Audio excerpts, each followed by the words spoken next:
इस विशाल प्राचीन पेड़ के ठीक बीच में एक रहस्यमय धातु का दरवाजा है, बिल्कुल किसी काल्पनिक खेल की तरह। हमारा आदमी उलझन और जिज्ञासा से भरा हुआ आगे बढ़ता है, ये सोचकर कि किस तरह के पेड़ में अपना खुद का प्रवेश द्वार होता है।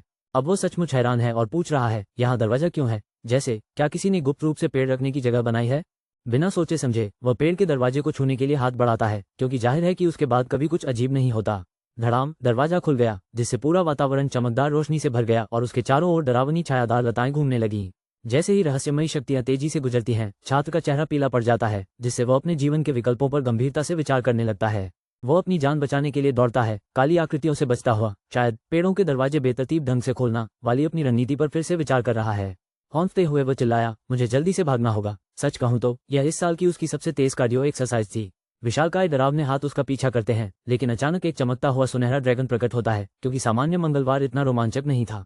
हमारा लड़का घबरा गया और चिल्लाने लगा कि राक्षस हमला करने वाले हैं। आज घर से निकलते समय उसने निश्चित रूप से यह योजना नहीं बनाई थी। जैसे ही कमरा प्रकाश की एक तेज किरण से जगमगा उठा, काई बेताब होकर चिल्लाया और किसी से जल्दी से आगे बढ़ने का आग्रह किया, इससे पहले कि सब कुछ फट जाए। काई तेजी से आगे बढ़ा, हाथ बढ़ाकर चिल्लाया कि इससे पहले कि बहुत देर हो जाए, सभी लोग भाग जाएं। काई ने गहरी सांस लेते हुए बिस्तर पर एक लड़की और किसी को देखा और घबराकर पुकारा, काई। महिला अचानक उठ बैठती है, काई को गले लगा लेती है, उसे देखकर राहत महसूस करती है कि वह आखिरकार जाग गया है, और काई उलझन में उसे मां कहकर पुकारता है। आंखों से आंसू बहते हुए मां ने कहा कि काई 3 महीने से कोमा में है और उसे डर था कि वह कभी अपनी आंखें नहीं खोल पाएगा। अभी भी सदमे में काई ने कुछ अजीब चीज की ओर इशारा करते हुए अपनी मां से उसके चेहरे के ऊपर तैरती हुई एक अजीब चीज के बारे में पूछा। भ्रमित और प्यारी सी उसकी मां खाली निगाहों से घूरती है, पूछती है कि उसके चेहरे के ऊपर आखिर क्या हो सकता है, क्या किसी ने वहां कोई स्टिकी नोट चिपका दिया है? काई ने जोर देकर तैरती हुई वस्तु की ओर इशारा किया और उससे आग्रह किया कि वह हवा में मंडरा रही किसी भी चीज को देखे। एक चमकता हुआ पैनल प्रकट होता है और जब काई उसे छूता है तो मदर शब्द चमकीले नीले अक्षरों में जगमगा उठता है। मां सुझाव देती है कि वे पिताजी से संपर्क करें, ये बताते हुए कि वो हाना के अस्पताल के कमरे में है, क्योंकि जाहिर तौर पर इस परिवार का कभी कोई दिन उबाऊ नहीं होता। मुख्य किरदार को पता चलता है कि हाना मुसीबत में हो सकती है और वह जवाब मांगता है। इस समय तनाव चरम पर है। हाना को अस्पताल के बिस्तर पर बेहोश दिखाया गया है, उसके शरीर पर ऑक्सीजन मास्क लगा हुआ है। मामला अब वाकई गंभीर हो गया है। हमें पता चलता है कि 3 महीने पहले राक्षसों ने हमला किया था और मुख्य किरदार और हाना दोनों ही उसके शिकार बन गए थे। मुख्य व्यक्ति को याद है कि यह सब 3 महीने पहले कैसे शुरू हुआ था, जब वह अस्पताल की खिड़की से सदमे में देख रहा था। उसे अचानक एहसास होता है कि यह उसकी गलती है, उसके कार्यों के कारण ही राक्षस मुक्त हुए। एक सख्त मिजाज आदमी मुख्य व्यक्ति को चुनौती देते हुए पूछता है कि क्या उसने सचमुच दुनिया भर में उन सभी राक्षसों को छोड़ा था। मुख्य किरदार घबरा जाता है, क्या उसने सचमुच हर जगह राक्षसों को प्रकट कर दिया? यह कोई छोटी गलती नहीं है। बुजुर्ग व्यक्ति उसे अपना फोन देखने के लिए कहता है, शायद मौसम की जानकारी लेने के लिए नहीं। फोन पर दिख रहा है कि शिकारी शहर में राक्षसों के झुंड से लड़ रहे हैं और घर पर बैठे लोग वास्तव में उनका हौसला बढ़ा रहे हैं।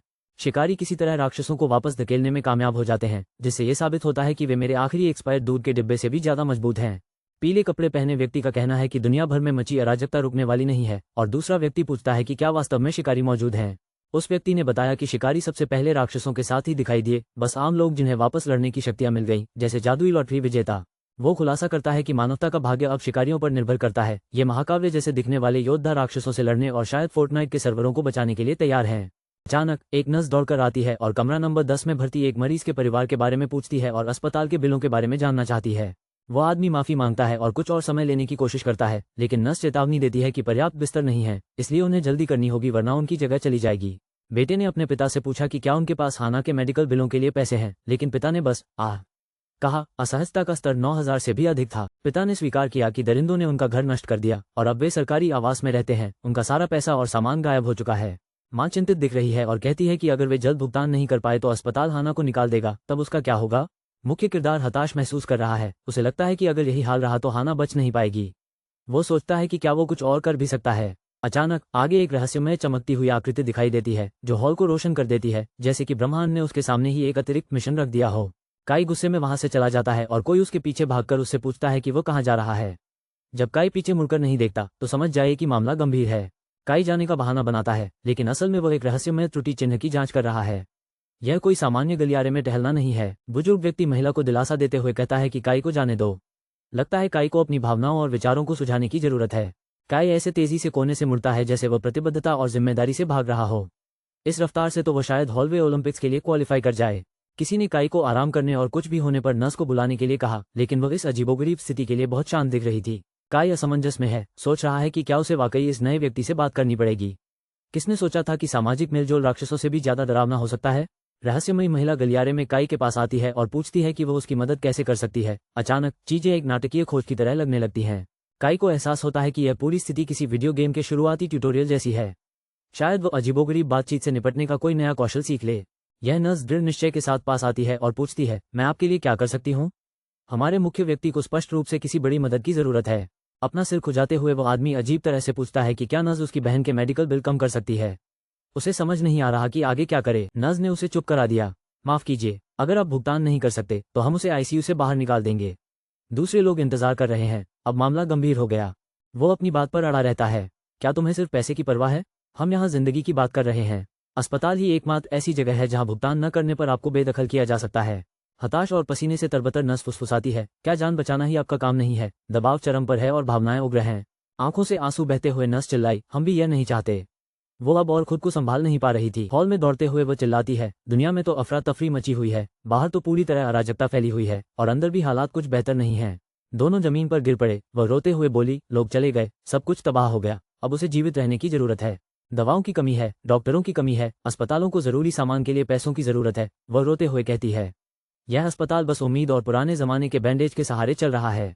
आंसू बहाते हुए वो स्वीकार करती है कि उसने अभी अभी नर्सिंग स्कूल में दाखिला लिया है और वह केवल एक प्रशिक्षु है। जीवन में अचानक आए बदलाव के समय उसे मुश्किल से ही प्रशिक्षण मिला था। वो लड़का हैरान और दोषी महसूस करते हुए माफी मांगता है और कहता है कि उसका लड़की पर किसी भी चीज का आरोप लगाने का कोई इरादा नहीं था। लड़की के चेहरे से आंसू बह रहे हैं। वह कहती है कि उसके पिता घायल हैं, उनके पास इलाज के पैसे नहीं हैं और यह सब राक्षसों की वजह से हुआ है। गलियारे में तनावपूर्ण क्षण के दौरान लड़की पूछती है कि उसके पिता को बचाने के लिए उनके पास पैसे या दवा न होने पर उन्हें क्या करना चाहिए। अभी भी भावुक होकर वो अपनी गुप्त इच्छा बताती है, अगर वह एक योद्धा बन जाए तो उसे उन दरवाजों के पीछे की दवा मिल सकती है। ये सुनकर उस आदमी का मुंह खुला रह गया। दरवाजे के अंदर दवाइयाँ? उसने पूछा। उसके दिमाग में तरह तरह के विचार दौड़ रहे थे। उस व्यक्ति को पता चलता है कि यह सिर्फ दवा तक सीमित नहीं है। योद्धाओं के पास आम लोगों के लिए उपलब्ध सभी प्रकार की अद्भुत गुप्त वस्तुओं तक पहुंच होती है। जोश से भरकर वह लड़का कहता है, ये कितना शानदार लगता है, और झट से बोल पड़ता है कि वह भी योद्धा बनना चाहता है। दंत चिकित्सक बनने से तो बेहतर है। लड़की ने तुरंत ही उसकी बातों को खारिज कर दिया और समझाया कि यह आसान नहीं है। वह खुद योद्धा बनने की परीक्षा में असफल रही थी। वो ये कहते हुए जाने के लिए मुड़ती है कि उसे कुछ मरीजों को देखना है, जिससे वो आदमी बेताब होकर उसकी ओर हाथ बढ़ाता है। वह नहीं चाहता कि वह जाए। वो लड़का फिर से माफी मांगते हुए आवाज लगाता है और उसका नाम पूछता है, इस उम्मीद में कि उसके गायब होने से पहले उससे जुड़ने का एक आखिरी मौका मिल जाए। किम अपना परिचय देती हैं और सबको शांत करने की कोशिश करते हुए कहती हैं कि यह समझना स्वाभाविक है कि लोग इस समय तनाव में हैं। मुख्य किरदार उलझन में दिख रहा है और जो कुछ हो रहा है उसे समझने की कोशिश करते हुए अचानक बोल बैठता है। किम वहां से चले जाते हैं और उस व्यक्ति से कहते हैं कि वह अपने वार्ड में वापस जाकर थोड़ा आराम करे। अचानक आंकड़े सामने आते हैं। किम में उपचार का गुण है, लेकिन उसका स्कोप बिल्कुल शून्य है। उस व्यक्ति को एहसास होता है कि आंकड़ों की स्क्रीन तभी दिखाई देती है जब वह बहुत करीब होता है, जैसे कोई चालाकी से आने वाला पॉपअप विज्ञापन। किम परीक्षा में फेल हो गया, ये जानकर वो दौड़कर हॉल में चला गया। सच में एक ऐसी जगह है जहां यह देखा जा सकता है कि क्या आप एक असली योद्धा बन सकते हैं। अचानक उसे कुछ अत्यावश्यक बात नजर आती है और हैरानी से उसकी आंखें चौड़ी हो जाती हैं। वो खीरे के सम्मेलन में आई बिल्ली से भी ज्यादा आसानी से चौंक जाता है। बिना किसी झिझक के वो ये देखने के लिए दृढ़ संकल्पित होकर दौड़ पड़ा कि इस बार क्या गड़बड़ है। जैसे ही वो दौड़कर आता है, कोई बेताब होकर विनती करता है, जल्दी करो और उसे बचाओ। मेरा दोस्त इस तरह नहीं मर सकता। एक गर्मागर्म माहौल बन जाता है। अगर मरीज की मौत हो जाती है तो क्रोधित समूह डॉक्टर से हर्जाना मांगने लगता है, मानो अस्पताल रिफंड पर ही चलते हों। लड़का चिंतित लड़की पर चिल्लाता है और उसे बताता है कि अब वे कुछ नहीं कर सकते। उनके चेहरों पर निराशा और भय स्पष्ट दिखाई दे रहा है। अचानक बुरे इरादों वाले दो लोग लड़की के करीब आते हैं। उनमें से एक के हाथ में कोई खतरनाक चीज होती है और वह बीच में फंस जाती है। अचानक एक नया खिलाड़ी मैदान में घुसता है और एक हमलावर को जोरदार टैकल से गिरा देता है, बिल्कुल फुटबॉल की तरह, लेकिन इसमें दांव कहीं ज्यादा ऊंचे हैं। नया लड़का उपद्रवियों के बीच कूद पड़ता है और उन्हें चेतावनी देता है कि अगर वे अभी शांत नहीं हुए तो वो पुलिस को बुला लेगा। हरे बालों वाला एक उपद्रवी अपने प्रतिद्वंद्वी का मजाक उड़ाते हुए मुस्कुराता है और पूछता है, इस बार तुम्हें कौन बचाएगा? जाहिर है उसने कभी कोई सुपरहीरो फिल्म नहीं देखी है। एक डॉक्टर बीच में कूद पड़ता है और हड्डी रोग विशेषज्ञों की मांग करता है। हालांकि हमलावर कसम खाता है कि उसने अपनी इज्जत के अलावा कुछ भी नहीं तोड़ा है। डॉक्टर दृढ़ निश्चय के साथ गलियारे में दौड़ती हुई जाती है। उसके चेहरे पर दृढ़ संकल्प दिखाई देता है। वह जवाब ढूंढ रही है और स्पष्ट रूप से मामले को सुझाने के लिए तैयार है। दो विशालकाय डॉक्टर अपनी बाहें मोड़कर स्थिति का जायजा ले रहे हैं। ये पता लगाने के लिए तैयार हैं कि आज रात इस सारी अराजकता के पीछे कौन है। डॉक्टर बिना झिझके सीधे उन दो लोगों की ओर इशारा करते हैं जिन्होंने सारी गड़बड़ की थी। पकड़े गए, जैसे कि वे किसी अचानक लिए गए टेस्ट में फेल हो गए हों। उपद्रवी लोग एक दूसरे को जल्दी करने के लिए चिल्लाते हुए हॉल में भागते हैं और गुस्से में भरे डॉक्टर उनका पीछा करते हैं और मुझे यकीन है कि उनका नया वर्कआउट रिकॉर्ड अटूट है। हॉलवे में हर कोई तनाव में है, लेकिन लड़की मिस्टर ली और मिस्टर झो की बहुत आभारी है कि वे हमेशा उनका साथ देते हैं। अचानक उस लड़के की नज़र लड़की के हाथ पर पड़े चोट के निशानों पर पड़ती है। वो पूछता है कि क्या उसे चोट लगी है, लेकिन वो बस देखती रह जाती है, पूरी तरह से हैरान। किसी ने पूछा, किम क्या तुम ठीक हो? उसने बनावटी मुस्कान दी, बात को टाल दिया और फिर बड़ी कुशलता से विषय बदल दिया। किम तेजी से भाग निकला जबकि वो आदमी और डॉक्टर पूरी तरह से असमंजस में उसे देखते रहे। किसी ने भी ओलंपिक स्प्रिंट की ऐसी उम्मीद नहीं की थी। उसका पीछा करते हुए वो आदमी चिल्लाता है, कहता है कि उसे मदद की जरूरत है, लेकिन किम जोर देकर कहती है कि यह सिर्फ एक खरोंच है, कोई बड़ी बात नहीं है। अचानक एक डिजिटल संदेश सामने आता है, बधाई हो, आपका बचाव अभियान पूरा हो गया है। क्या आप अपने साथी को लेवल अप करने में मदद करना चाहते हैं? वो व्यक्ति भ्रमित है, सचमुच उस भविष्यवादी संदेश को गुरेज रहा है। ये सोच रहा है कि अपने साथी का स्तर बढ़ाएं का आखिर मतलब क्या है। वो बेखौफ होकर लेवल अप बटन दबाता है, इस उम्मीद में कि इससे किम को और भी काम न मिल जाएं। जैसे ही किम गलियारे में तेजी से दौड़ती है, उसके चारों ओर डिजिटल प्रभाव एक भव्य खेल जैसी चमक में घूमने लगते हैं। अचानक किम का शरीर हरे रंग से जगमगा उठा। वो चौंक गई और वह लड़का भी उतना ही हैरान था। लगता है किसी ने पैच नोट्स को नजरअंदाज कर दिया। लड़की का हाथ हरे रंग से चमकने लगता है और लड़का घबरा जाता है क्योंकि वह अचानक उसके सामने ही ठीक होने लगती है। वह हैरान दिखती है और सोचती है कि क्या उसने अपनी शक्तियों से किसी छिपी हुई उपचार करने वाली योद्धा क्षमता को अनलॉक कर दिया है। वो आदमी अविश्वास से घूरता है और पूछता है कि क्या वो सचमुच किसी प्रकार की उपचारक योद्धा बन गई है। वो कहती है कि उसने ये सब सिर्फ टीवी पर देखा है, ऐसे योद्धा जिनके पास ठीक करने की शक्तियां हों। शायद उसने जरूरत से ज्यादा एनीमे देख लिया है। लड़की को खुद पर संदेह होता है। वो इस बात से हैरान है कि उसके पास ये क्षमताएं क्यों हैं जबकि उसे हमेशा कहा गया था कि वो कभी योद्धा नहीं बन सकती। उस लड़के को एहसास होता है कि उसके कार्यों ने वास्तव में उसे आगे बढ़ने में मदद की और वह पूरी तरह से चकित हो जाता है। वो लड़का अभी अभी योद्धा बना है और लड़की बहुत गर्व महसूस कर रही है। जीवन में इस उपलब्धि के लिए उसका उत्साहवर्धन कर रही है। वो लड़का पूछता है कि क्या लड़की को चोट लगी है, लेकिन वह एकदम शांत व्यवहार कर रही है, जैसे कि वो बस एक लेगो पर ठोकर खाकर गिर गई हो। अचानक लड़की उसके बहुत करीब आ जाती है और उसे घूरने लगती है और हमारे लड़के को बिल्कुल भी अंदाजा नहीं होता कि आगे क्या होने वाला है। जैसे ही लड़की उसकी कमीज खींचने लगती है, वह घबरा जाता है। स्पष्ट रूप से वो इस अचानक होने वाली परीक्षा के लिए तैयार नहीं है। पूरी एकाग्रता के साथ वो लड़की चमकते हाथों से उसका इलाज करती है, मानो किसी दूसरी दुनिया की कोई जादुई डॉक्टर हो। वो व्यक्ति पूरी तरह से अचंभित होकर उस जादुई उपचार की चमक को देखता है। शायद ये सोच रहा होगा कि काश डॉक्टर के सभी दौरे इतने ही शानदार होते। लड़की अपना माथा पोंछती है और हंसते हुए गर्व से घोषणा करती है कि उसका काम हो गया है। वो निश्चित रूप से येल्प पर 5 सितारे पाने की हकदार है। वो लड़का बेहद उत्साहित है, वह ठीक हो गया है, वो आश्चर्यचकित है और उसे आखिरकार एहसास हो गया है कि उपचार की शक्तियां जिम क्लास को बहुत आसान बना देंगी। उस लड़के ने देखा कि लड़की थकी हुई लग रही है और उसने उससे पूछा कि क्या वह ठीक है, क्योंकि उसे चिंता थी कि अगली बार उसे ही उसका इलाज करना पड़ेगा। वो जोर देकर कहती है कि वह ठीक है, उसे दोस्ताना विदाई देती है और माइक नीचे रखकर एक हीरो की तरह चली जाती है। हमारा मुख्य किरदार हताश है, गलियारे में मदद के लिए ऐसे गिड़गिड़ा रहा है जैसे उसने अभी अभी अपने फोन की बैटरी को 2% पर पहुंचते देखा हो। उसे हवा में तैरता हुआ एक रहस्यमय पैनल दिखाई देता है जिस पर उसका लेवल और एक अजीब सा प्रश्न चिन्ह बना हुआ है। अब उसके पास जवाब से ज्यादा सवाल हैं। दृढ़ निश्चय के साथ मुख्य किरदार मुट्ठी हवा में लहराता है और फैसला करता है कि चाहे कुछ भी हो जाए वो एक योद्धा बनने की कोशिश करेगा। वो अराजकता से भरे शहर में तेजी से निकलता है। हर जगह गाड़ियों की लंबी कतारें लगी हैं, मानो वो ब्लैक फ्राइडे सेल के लिए देर हो रहा हो। मुख्य किरदार को लगता है कि पुलिस के काबू में न आने के कारण गुंडे बेकाबू होकर मनमानी कर रहे हैं। अब हालात बदलने की जिम्मेदारी उसी की है। किसी ने उससे पूछा कि वो कहाँ जा रहा है, लेकिन उसने झूठ बोला और कहा कि उसे कपड़े बदलने हैं। एक हीरो के लिए ये काफी साहसिक बात है ना? मुख्य किरदार यह स्वीकार करता है कि उसने झूठ बोला था, इस उम्मीद में कि वो वास्तव में एक योद्धा बनने के लिए बना है, न कि केवल एक स्टाइलिश धावक। वो गुप्त योद्धा प्रमाणन केंद्र में प्रवेश करता है, काम के लिए तैयार है, लेकिन उम्मीद करता है कि वहां मुफ्त वाईफाई होगा। आसपास देखते हुए उसे लगता है कि योद्धाओं के लिए ये जगह बहुत ही अनौपचारिक है, जैसे यहाँ महाकाव्य संगीत और चमकती तलवारें कहाँ हैं। सूट पहने एक आदमी पूछता है कि क्या वो योद्धा बनने की योग्यता परीक्षा देने आया है। हमारा हीरो समझ जाता है कि यह आदमी शायद मुफ्त में कुछ देने की पेशकश नहीं कर रहा है। हमारा मुख्य किरदार एक संदिग्ध कमरे में प्रवेश करता है और सवाल करता है कि क्या वास्तव में यही योद्धाओं का मूल्यांकन किया जाता है। बैंगनी बालों वाला रहस्यमय व्यक्ति इस बात की पुष्टि करता है कि वो सही जगह पर है, लेकिन उसके हावभाव से ऐसा लगता है जैसे उसे कोई रहस्य पता हो। बैंगनी बालों वाला लड़का एक अजीब सा डिब्बा खोलता है और उसे उसमें हाथ डालने के लिए कहता है, जैसे कि यह कोई खेल का शो हो। जैसे ही हमारे आदमी का हाथ ऊपर उठता है, उसे दरवाजे की घटना के बारे में बताया जाता है और यह भी कि यह सारा इंतजाम कितना अस्थायी है। क्या बजट में कटौती हुई है? मुख्य किरदार मन ही मन हंसता है। दरवाजे वाली घटना? सच में उन्हें बेहतर जनसंपर्क की जरूरत है। जब वो पूछता है कि परीक्षा में उसका प्रदर्शन कैसा रहा, तो वह घबराया हुआ लगता है, लेकिन तनाव दलिया के कटोरे से भी ज्यादा गाढ़ा होता है। बैंगनी बालों वाले लड़के ने अचानक खुलासा किया, माफ कीजिए, आप योद्धा नहीं हैं।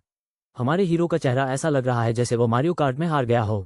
सूट पहने हुए आदमी ने समझाने की कोशिश करते हुए कहा कि बहुत से लोग खुद को योद्धा समझते हैं, लेकिन आमतौर पर यह सब उनके दिमाग की उपज होती है। ज्यादातर समय हाँ, ये तो बस एक ख्वाहिश होती है, जैसे आधी रात के बाद दूसरा नाश्ता मिलने की मेरी उम्मीद। नाटकीय प्रकाश व्यवस्था के साथ मुख्य पात्र आत्मविश्वास से खड़ा है, आगे आने वाली किसी भी चुनौती के लिए तैयार है, भले ही वो अभी योद्धा ना हो। हमारा मुख्य किरदार एक बस से उतरता है, खोया हुआ सा लग रहा है और किसी बड़ी चीज के लिए तैयार है। उसे आज रोमांच की बिल्कुल भी उम्मीद नहीं थी। देखते ही देखते अजनबियों का एक समूह उस पर हंसने लगता है, लेकिन चलो, कम से कम किसी ने तो उसके आने पर ध्यान दिया। एक लड़का आगे बढ़ता है और मुख्य व्यक्ति से पूछता है, क्या तुम योद्धा बनना चाहते हो? किसी अनुभव की आवश्यकता नहीं है। ये तो वाकई बढ़िया बात लगती है ना? मुख्य किरदार पूरी तरह से असमंजस में है। लेकिन मैं तो अभी अभी यहाँ आया हूँ। उसे समझ नहीं आ रहा कि वो सही जगह पर है या गलत फिल्म में। दोस्ताना स्वभाव वाला भर्तीकर्ता उसे गले लगा लेता है। यहाँ योग्यता मायने नहीं रखती, अभ्यास से ही निपुणता आती है। हर 5 मिनट में योद्धा पैदा होते हैं। एक और लड़का लेई के बारे में शेखी बघारता है, जो जाहिर तौर पर दुनिया का सबसे ताकतवर फाइटर है, और कहता है कि वो उनकी टीम में है। लेई के होते हुए भला क्या गड़बड़ हो सकती है? भर्तीकर्ता प्रमाणपत्रों को हंसी में उड़ा देता है। वे केंद्र बेकार हैं, तो मुझे लगता है कि कोई कागजी कार्रवाई नहीं, बस तुरंत हीरो का दर्जा मिल जाएगा। साथ ही भी इस बात से सहमत है, आधिकारिक चीजें तो सिर्फ दिखावे के लिए होती हैं। सच कहूं तो ये भर्ती प्रक्रिया ड्राइव थ्रू बैंकिंग से भी तेज है।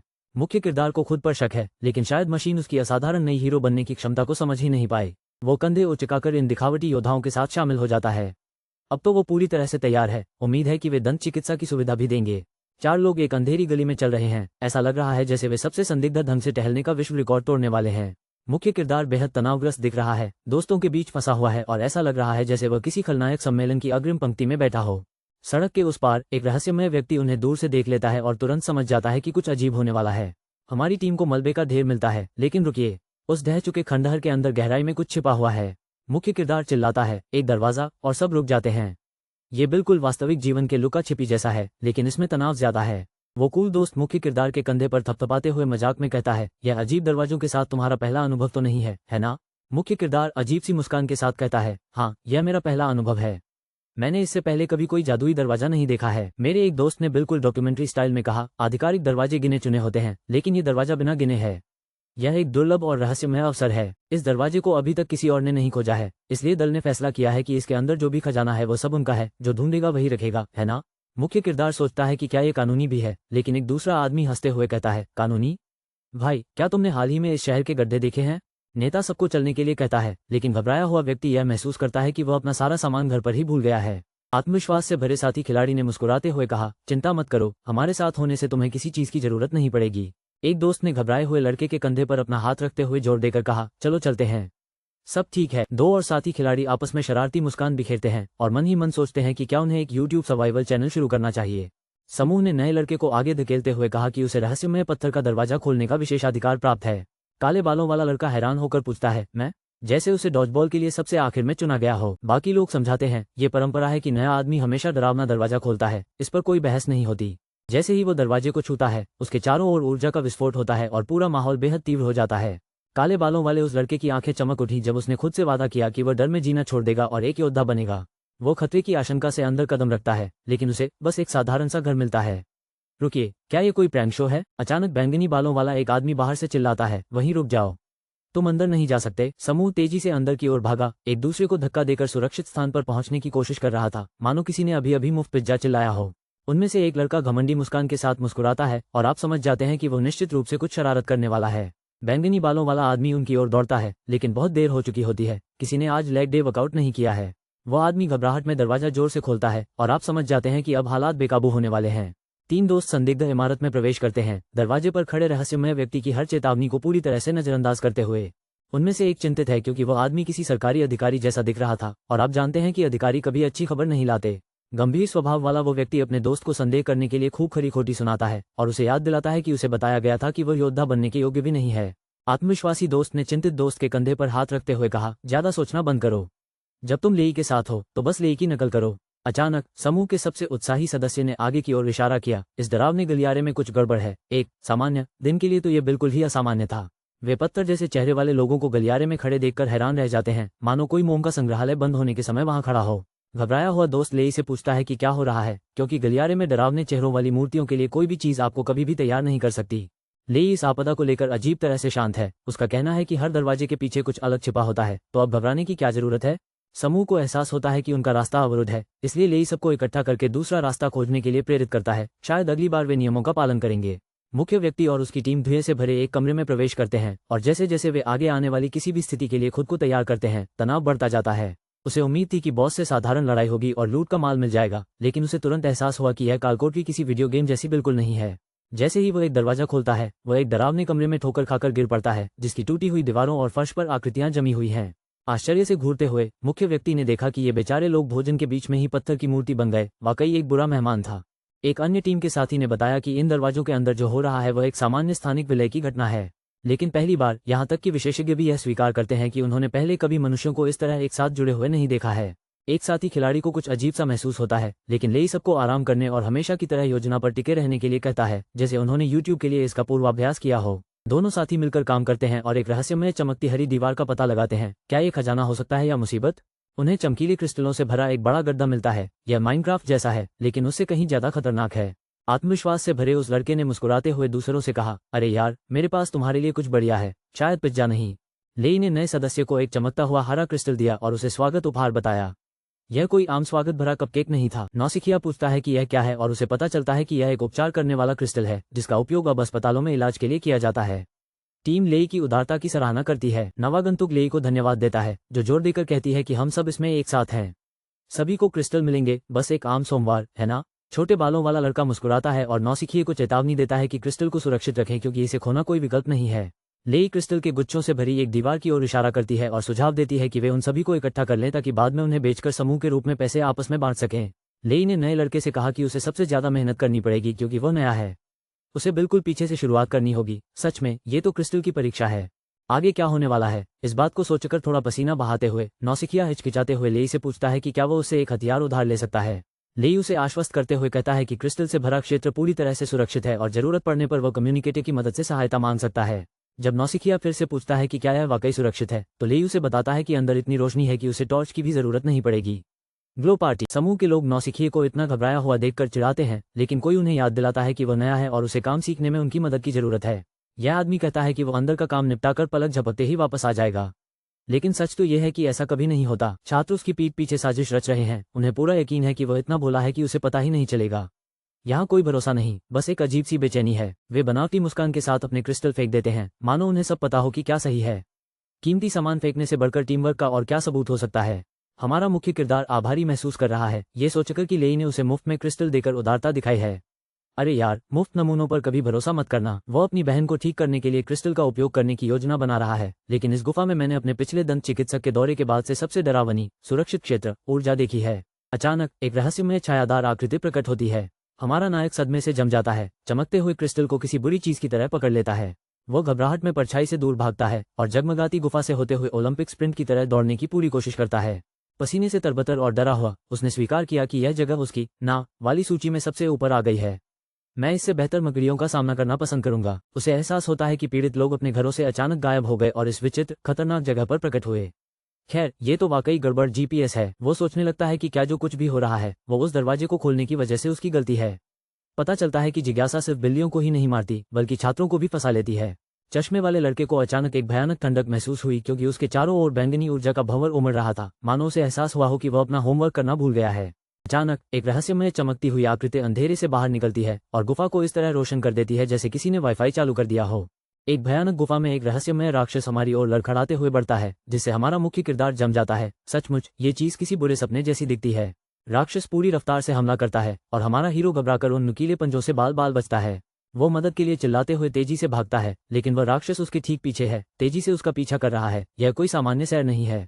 इसी बीच एक अन्य समूह को मदद के लिए पुकार सुनाई देती है, लेकिन वे बस आराम कर रहे हैं और लोगों की जान बचाने की बजाय अपने फोन में अधिक रुचि दिखा रहे हैं। आत्मविश्वास से भरे उस व्यक्ति ने मुस्कुराते हुए कहा, अब शुरू करते हैं, मानो वो किसी बचाव अभियान के बजाय टिकटॉक चैलेंज शुरू करने वाला हो। पास में तैरते हुए एक चमकते हुए घन के साथ समूह छिप जाता है। सच कहें तो वे लुका छिपी खेल रहे हैं जबकि एक राक्षस खुला घूम रहा है। अचानक ऊर्जा का एक विस्फोट लोगों की भीड़ को चौंका देता है, जिससे सब कुछ अराजकता में बदल जाता है। घटनाओं का यह एक चौंकाने वाला मोड़ है। कुछ लोगों को देखकर ऐसा लग रहा है जैसे उनका वाईफाई बीच में ही बंद हो गया हो। हर तरफ बिजली कड़कने के साथ ही पूरी तरह से अफरा तफरी मच गई है। हमारे तीनों हीरो आखिरकार एक गलियारे से नीचे भागते हैं, शायद ये सोचकर कि मदद करने का समय आ गया है या बस बाथरूम जाने की उम्मीद में। फिर आया खजाना। उन्होंने एक दरवाजा तोड़ा और अंदर चमकते खजाने का ढेर पाया। राक्षस को भूल जाओ, वे तो खरीदारी की योजना बनाने में जुट गए। ये लोग चमकते हुए क्रिस्टल को ऐसे तोड़ रहे हैं जैसे ब्लैक फ्राइडे सेल चल रही हो। जल्दी करो, जितना हो सके उतना ले लो, कोई भी खाली हाथ नहीं लौटेगा। अचानक ही मुख्य किरदार एक भंवर में फंस जाता है, जो मेरी सुबह की कॉफी के असर से भी कहीं ज्यादा तेजी से घूम रहा होता है। वो एक विशालकाय चमकते पेड़ के सामने उतरता है, जो उसे देखकर दंग रह जाता है। ये जगह किसी ट्री हाउस से कम और किसी बॉस फाइट की तरह ज्यादा दिखती है। पसीने से तरबतर होकर वह घबराता है, मुझे किस तरफ जाना चाहिए? ये देखकर ऐसा लगता है जैसे वह दिशा चुनने में इतना मशगूल है जैसे नेटफ्लिक्स पर कोई शो चुन रहा हो। जो भी हो, मैं इसी रास्ते से जाऊंगा। वो चिल्लाता है और बिना जीपीएस की जरूरत और बिना किसी योजना के सीधे दौड़ने लगता है। अचानक ज़ोंबी जैसी आकृतियां उसका रास्ता रोक देती हैं और वह चिल्लाता है, ये क्या है? नाश्ते के बाद उसने निश्चित रूप से इसकी उम्मीद नहीं की थी। उस पर अचानक हमला हो गया, चारों तरफ से हाथ उसे पकड़ने लगे। क्या कोई सामूहिक गले लगने के लिए कहेगा? नहीं, इन लोगों को निजी स्थान के बारे में जानकारी ही नहीं है। एक जोरदार छलांग लगाते हुए वह चट्टानों को तोड़ता हुआ आगे बढ़ता है, इतनी जोर से कि मेरे ब्लूटूथ स्पीकर भी धमाके की आवाज महसूस कर सकते हैं। घुटनों के बल बैठकर हौंफते हुए वह चौंक गया। क्या मैं सचमुच उन्हें हरा सकता हूँ? आत्मविश्वास उसमें तुरंत आ गया। अब वो बेहद जोश में है और ऐलान कर रहा है, मैं योद्धा बनने के काबिल हूँ, मैं लड़ सकता हूँ। कोई इस लड़के को एक मोटिवेशनल पोस्टर दिलवा दे। मुख्य किरदार सोचता है कि क्या वो बिना किसी हथियार के वास्तव में जीत सकता है, लेकिन उसे याद आता है कि उसकी आखिरी लात आश्चर्यजनक रूप से शक्तिशाली थी। हताश होकर वह लेई और दूसरों को पुकारता है और खुद का बचाव करने के लिए कुछ भी ढूंढते हुए गुफा में दौड़ने लगता है। हरे पत्थरों वाला घमंडी आदमी अपने दल को जल्दी करने की चेतावनी देता है, ये कहते हुए कि कमजोर आदमी ज्यादा देर तक टिक नहीं पाएगा। एक और आदमी जिसके हाथ में एक बोरी है मजाक में कहता है कि यह पहली बार है जब उन्हें इतनी बड़ी लूट मिली है, जबकि उसका गंजा दोस्त मुस्कुराता है। मुख्य व्यक्ति अंधेरे में दुबका हुआ है और खलनायकों को इस बात पर हंसते हुए सुन रहा है कि छात्रों को बेवकूफ बनाना कितना आसान है। हरे पत्थरों वाला आदमी गुस्से में चिल्लाता है, यह महसूस करते हुए कि उसे धोखा दिया गया है, जबकि उसके साथी मजे से पीछे मुड़कर देखते हैं। वह घमंडी आदमी मुस्कुराता है और मजाक उड़ाते हुए कहता है कि अब हमारे हीरो के लिए उनकी योजना का पता लगाना बहुत देर हो चुकी है। बिना किसी झिझक के खलनायक ने एक संचार यंत्र पर पैर पटक दिया और नायक को अगली बार ज्यादा समझदारी से काम लेने की चेतावनी दी। ओह, लगता है आज उसके पैरों की कसरत का दिन है। उसके जूते के नीचे दबकर कम्युनिकेटर टूट जाता है, जिससे बाहर से किसी भी प्रकार की सहायता या बैकअप की संभावना खत्म हो जाती है। मुख्य व्यक्ति मुट्ठी भींचकर न्याय की कसम खाता है, ये जानते हुए कि इन झूठे लोगों ने उससे पहले भी अनगिनत लोगों को नुकसान पहुंचाया होगा। हमारा नायक चिल्लाता है, ये तो राक्षसों से भी बदतर हैं। तभी उसके चारों ओर ऊर्जा का विस्फोट होता है। कुछ बड़ा होने वाला है और आप इसे देखना न भूलें। अचानक पत्थर जैसी त्वचा वाला एक प्राणी अंधेरे से बाहर निकलता है। नायक जम जाता है, यह महसूस करते हुए कि यह कोई साधारण राक्षस नहीं है, ये तो किसी बुरे सपने जैसा है। तेज फुर्ती के साथ नायक ने पास पड़ा हथियार, एक कुर्सी, उठा ली। ये तलवार तो नहीं थी, लेकिन कोई बात नहीं, आखिर कामचला उपाय में ही तो मजा आता है ना? अपनी जान बचाने के लिए झूलते हुए नायक राक्षस पर टूट पड़ता है। घबराहट और साहस के साथ गुफा को नया रूप देने का यह एक अनोखा तरीका है। तेज सांस लेते हुए अब उसे खुद पर भरोसा हो गया है। मैं कर सकता हूँ, मैं उन्हें हरा सकता हूँ। उसके चारों ओर की चमक और भी तेज होती जा रही है। इतनी ऊर्जा के साथ भला कॉफी की क्या जरूरत है? तभी अचानक वह चौंक जाता है और भी जीव प्रकट होते हैं और उस पर हमला कर देते हैं। ये स्थिति किराने की दुकान पर सोमवार की सुबह से भी बदतर लग रही है। वो युद्ध की गर्जना करते हुए भीड़ पर टूट पड़ता है। जरा भी संकोच नहीं, पूरी ताकत से। लड़ाई के बीच में ही नायक एक तेज हमले से चौंक जाता है। वो अचानक बोलता है, उसकी लय बिगड़ जाती है क्योंकि मामला अब और भी पेचीदा हो गया है। जैसे ही वो बाल बचता है, उसका हथियार उसकी पहुंच से दूर जा गिरता है। राक्षस करीब आते जा रहे हैं और अब दहशत का माहौल छा गया है। वो जान बचाकर भागता है, पीछे मुड़कर देखता है असमंजस में। इस बार यह काम क्यों नहीं कर रहा? पता चलता है कि राक्षसों में पॉज बटन नहीं होता। अचानक कहीं से एक विशालकाय हाथ उस आदमी को पैर से खींचता है, जिससे जमीन कागज की तरह फट जाती है। वो मुझे छोड़ दो, चिल्लाते हुए खुद को छुड़ाने की कोशिश करता है, लेकिन उसके चारों ओर ऊर्जा का प्रवाह होने के कारण बचने का कोई रास्ता नहीं है। अचानक एक प्रचंड शक्ति उस पर टूट पड़ती है। वह ब्लेंडर में होने की तरह इधर उधर उछलने लगता है और हर तरफ से उस पर वार होने लगते हैं। लड़खड़ाते हुए उठते हुए वह सदमे में अपना सीना पकड़ लेता है और महसूस करता है, मेरी हड्डियां टूट गई हैं। जिम क्लास से बचने का ये सबसे अच्छा तरीका नहीं है। वो हिल नहीं पा रहा है और डर से लकवाग्रस्त हो गया है क्योंकि डरावनी आकृतियों का एक झुंड अंधेरे में उसकी ओर तेजी से बढ़ रहा है। परछाइयां उसके करीब आती जा रही हैं, उसके चेहरे की ओर बढ़ रही है जबकि वह फंसा हुआ है, सबसे बुरे के लिए खुद को तैयार करने के अलावा कुछ भी करने में असमर्थ है। हमारा नायक एक पत्थर के राक्षस का सामना करता है, बड़ी मुश्किल से उसकी कुचलने वाली पकड़ से बचता है और एक पल के लिए भी पीछे हटने से इनकार करता है। ऊर्जा से भरपूर होकर मुख्य पात्र की आंखें चमक उठती हैं और उसके घाव ऐसे गायब हो जाते हैं जैसे कोई चीट कोड सक्रिय हो गया हो। अचानक वह भयानक छाया राक्षसों की एक विशाल लहर से बचता है जो एक साथ उस पर ऐसे टूट पड़ते हैं जैसे मॉल में ब्लैक फ्राइडे का दिन हो। पराजित होकर हमलावर भीड़ ने उसे हवा में काफी ऊपर उछाल दिया, लेकिन वह अभी हार मानने को तैयार नहीं है। वह नीचे उतरता है और खुद की जांच करता है। ये देखकर आश्चर्यचकित रह जाता है कि किसी तरह उसके सभी घाव जादुई रूप से ठीक हो गए हैं। और फिर अचानक ही उसे एक चमकीला नीला लेवल इंडिकेटर दिखाई देता है। क्या इस अफरा तफरी के दौरान उसका लेवल बढ़ गया? ऊर्जा के एक नए विस्फोट के साथ हमारा नायक पहले से कहीं अधिक हल्का महसूस करता है। उसका शरीर लगभग हवा में तैर रहा होता है क्योंकि वह पलटवार करने की तैयारी करता है, लेकिन वह असमंजस में है। उसने कुछ खास नहीं किया, तो आखिर वो लेवल अप कैसे हो गया? वो युद्ध के मैदान में इतनी तेजी से दौड़ता है मानो किसी नट सम्मेलन में कैफीन से भरपूर गिलहरी की तरह तेजी से भाग रहा हो। चाहे कुछ भी हो रहा हो, उसने अपनी जान बचाने के लिए भागते रहने का फैसला किया और बाद में बाकी चीजों के बारे में सोचने का सोचा। अचानक ही और भी कई पत्थर के ज़ॉम्बी हमारे हीरो को घेर लेते हैं।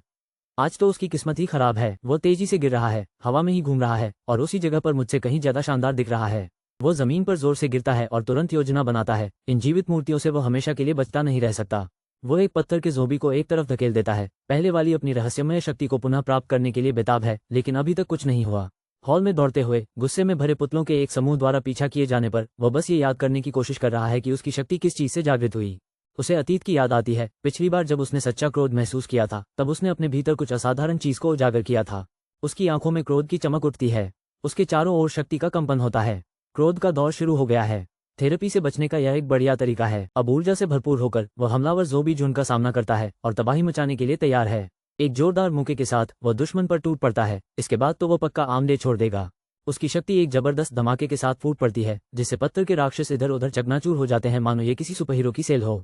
काले बालों वाला लड़का उत्साह से चिल्लाता है, मैंने कर दिखाया। उसका चेहरा दृढ़ संकल्प से भरा हुआ है और पसीना टपक रहा है। अचानक वह अपना हाथ पकड़कर चिल्लाता है, दर्द हो रहा है। शायद हीरो बनना जितना दिखता है उससे कहीं ज्यादा मुश्किल है। एक और आदमी दौड़ता हुआ आता है और चेतावनी देता है, उन्हें नंगे हाथों से मत मारो। ये तो हर ग्रुप प्रोजेक्ट जैसा लगने लगा है। हुडी पहने वो आदमी हैरानी से घूरता है और पूछता है, क्या आप सर्टिफिकेशन सेंटर से नहीं हैं? मामला तेजी से संदिग्ध होता जा रहा है। सूट पहने आदमी ने आदेश दिया, कुछ उठाओ, जो कुछ भी मिले उसे हथियार बना लो। हुडी पहने आदमी ने घबराकर दोहराया, कुछ भी? शांत और संयमित अंदाज में सूट पहने हुए आदमी ने कलम चिटकाई, मानो कार्रवाई के लिए तैयार हो। अहम मौकों पर ऑफिस के सामान से बेहतर और क्या हो सकता है। सूट पहने हुए व्यक्ति ने अविश्वसनीय गति से झूलते हुए हमला किया, जबकि हुडी पहने हुए व्यक्ति ने हवा में हो रहे उस हमले को देखा। उनके पत्थर जैसे दुश्मन चकनाचूर हो जाते हैं, टुकड़े टुकड़े हर जगह बिखर जाते हैं। कलम बनाम राक्षस, ये तो एक जबरदस्त मोड़ है। चारों ओर दुश्मनों से घिरे सूट पहने हुए आदमी ने चिल्लाकर कहा, बस खड़े मत रहो, कोई हथियार ढूंढो, मैं अकेले इतने सारे दुश्मनों का सामना नहीं कर सकता। हुडी पहने लड़का घबराकर भागता है, सोचते हुए, ठीक है, एक हथियार। यह अब तक का सबसे तनावपूर्ण खजाना ढूंढने का खेल है। यह आदमी दीवार पर छुरी फेंकता है और मुस्कुराता है, सोचता है, ये काम करेगा। उम्मीद है कि वह इतनी ऊर्जा से प्याज नहीं काट रहा होगा। वो दोनों हाथों से हैंडल को कसकर पकड़ता है, मानो वो कुल्हाड़ी को एक्सकेलिबर की तरह बाहर निकालने के लिए तैयार हो रहा हो। वो अपनी पूरी ताकत से खींच रहा है। उसका चेहरा लाल हो रहा है, लेकिन वह ब्लेड अचार के जार के ढक्कन की तरह कसकर फंसा हुआ है। शंका मन में घर कर जाती है। हमारे नायक के दिमाग में तरह तरह के सवाल उठने लगते हैं। मैंने पहले ये कैसे किया था? वहीं उसका दोस्त चिल्लाकर कहता है कि उसने जोश, क्रोध और डर का इस्तेमाल किया था। एक गहरी सांस लेते हुए मुख्य व्यक्ति दोहराता है, गुस्सा, डर, एड्रेनालाइन। उसकी नजरें टिक जाती हैं और उसे अचानक बात समझ आ जाती है। जैसे ही वो धीरे धीरे ब्लेड की ओर हाथ बढ़ाता है, आग जैसी ऊर्जा चारों ओर घूमने लगती है। इस बार वो उसे बाहर निकालने के लिए दृढ़ संकल्पित है। तनाव चरम पर है। उसे ऐसा अभिनय करने के लिए कहा गया है जैसे वो मृत्यु के कगार पर हो और अपने सीने में दिल की धड़कन को महसूस कर रहा हो। ऊर्जा के एक झटके के साथ हमारा आदमी चाकू को झटक कर बाहर निकालता है और चिल्लाता है, मैंने कर दिखाया। वो ऐसा लग रहा है जैसे उसने दुनिया की सबसे अजीब लॉटरी जीत ली हो। इसी बीच उसका सूट पहना हुआ दोस्त राक्षसों को पीट रहा है और चिल्ला रहा है, रुको मत, अपनी शक्ति को अपने हथियार में लगाओ, मानो वो दुनिया का सबसे जोशीला जिम कोच हो। सूट पहने उस आदमी का हमला दुश्मनों को इधर उधर बिखेर देता है। सच कहूं तो आज सुबह जब ये राक्षस उठे होंगे तो उन्होंने शायद इस अराजकता के लिए हामी नहीं भरी होगी। हमारा मुख्य नायक अंधेरे से छलांग लगाता है, उसकी तलवार चमक रही है और वह सीधे नीचे मौजूद दुश्मनों की ओर निशाना साधता है। वो जमीन पर इतनी जोर से मुक्का मारता है मानो वो ऑस्ट्रेलिया जाने के लिए शॉर्टकट खोदने की कोशिश कर रहा हो। दृढ़ता से खड़े हमारे नायक की अग्नि आभा फट पड़ती है, जबकि उसका स्तब्ध मित्र यह महसूस करता है कि अभी अभी कुछ अविश्वसनीय घटित हुआ है। धधकती आंखों से वो फिर से तलवार घुमाता है, लड़ाई पर अपना नियंत्रण बनाए रखने के लिए दृढ़ संकल्पित है। सूट पहने हुए आदमी को विश्वास नहीं हो रहा है। वह सदमे में है और कह रहा है कि हमारे युवा नायक ने सचमुच असंभव को संभव कर दिखाया है। धूल बैठ जाती है और मुख्य व्यक्ति अपने हथियार को पकड़े हुए सीधा खड़ा होता है। मलबा उसके पैरों के पास बिखर रहा होता है। उसकी सांस पूरी तरह फूल गई है, लेकिन आप बता सकते हैं कि वह अभी हारा नहीं है। यह आदमी किसी भी चीज से पीछे नहीं हटेगा। बैंगनी बालों वाला दोस्त मुड़कर चिल्लाता है, तुमने अभी अभी एक योद्धा की शक्ति का इस्तेमाल कैसे किया? तुम तो योद्धा भी नहीं हो। जैसे ये पता चलना कि तुम्हारी सुनहरी मछली करतब दिखा सकती है। मुख्य व्यक्ति ने स्वीकार किया कि उसे एक योद्धा जैसा महसूस हुआ और वह पूरी गंभीरता से परीक्षा देने के लिए उपस्थित हो गया। परीक्षक को संदेह हो रहा है। वह सोच रहा है कि क्या परीक्षण प्रणाली में किसी तरह की गड़बड़ी हुई है, क्योंकि यह सब समझ में नहीं आ रहा है। परीक्षक इशारा करते हुए कहता है कि उन्हें यहाँ से हटना होगा। यहाँ इतनी रहस्यमयी ऊर्जा फैली हुई है कि कुछ फिर से प्रकट हो सकता है। दोनों तुरंत हरकत में आ जाते हैं और सीढ़ियों पर ऐसे दौड़ते हैं मानो इस इमारत ने उन्हें पैसे देने हों। परीक्षक ने अतिरिक्त सहायता के लिए गुहार लगाई और कहा कि अंदर मौजूद राक्षस 40वें स्तर पर पुनर्जीवित हो रहे हैं। ये कैसे उचित है? परीक्षक मुख्य व्यक्ति को पास रहने के लिए कहता है, क्योंकि एक असली योद्धा को इस अजीब दरवाजे की स्थिति को संभालना होगा। परीक्षक अचानक पूछता है कि क्या उसने सचमुच अभी अभी कलम को हथियार के रूप में इस्तेमाल किया था? मुख्य व्यक्ति बस कंधे उचकाकर कहता है, हाँ। मुख्य किरदार सवाल करता है कि क्या वो पेन कोई गुप्त जासूसी उपकरण है, क्योंकि लड़ाई में ऑफिस की चीजें कौन इस्तेमाल करता है? परीक्षक समझाता है, कोई भी चीज हथियार बन सकती है, बात बस इतनी है कि आप उसका इस्तेमाल कैसे करते हैं। कहीं एक कांटा और एक दर्पण खुशी से झूम उठते हैं। परीक्षक अचंभित है और मुख्य व्यक्ति को बुनियादी योद्धाओं वाली बातें न जानने के लिए डांटता है, जैसे कि शारीरिक शिक्षा के लिए साइन अप करना और अपने जिम के कपड़े भूल जाना। ली बेनहुआ राहत की सांस लेते हुए अपना सिर खुजाते हैं और बाल बाल बचने के बाद अपनी जान बचाने के लिए अपने रक्षक को धन्यवाद देते हैं। वो बताते हैं कि कैसे वो नए लोगों के घोटालों का शिकार हो गए और उन्हें अपनी जान का एहसास तब हुआ जब बहुत देर हो चुकी थी। सूट पहने हुए व्यक्ति ने चेतावनी दी कि एक बार दरवाजा बंद हो जाने के बाद इसे बाहर से खोलने का कोई तरीका नहीं है। बेनहुआ खुद को एक योद्धा के रूप में पेश करता है, लेकिन स्वीकार करता है कि वह केवल कागजी कार्रवाई में अच्छा है, लड़ाई में नहीं। एक अकेला व्यक्ति जर्जर पत्थर की सड़क पर एक भारी भरकम वाहन की ओर चल रहा है, चारों ओर तनाव व्याप्त है। अचानक सभी लोग हरकत में आ जाते हैं। उनके चेहरों पर अत्यावश्यकता स्पष्ट दिखाई देती है क्योंकि वे खंडहर हो चुके शहर से होकर भागते हैं।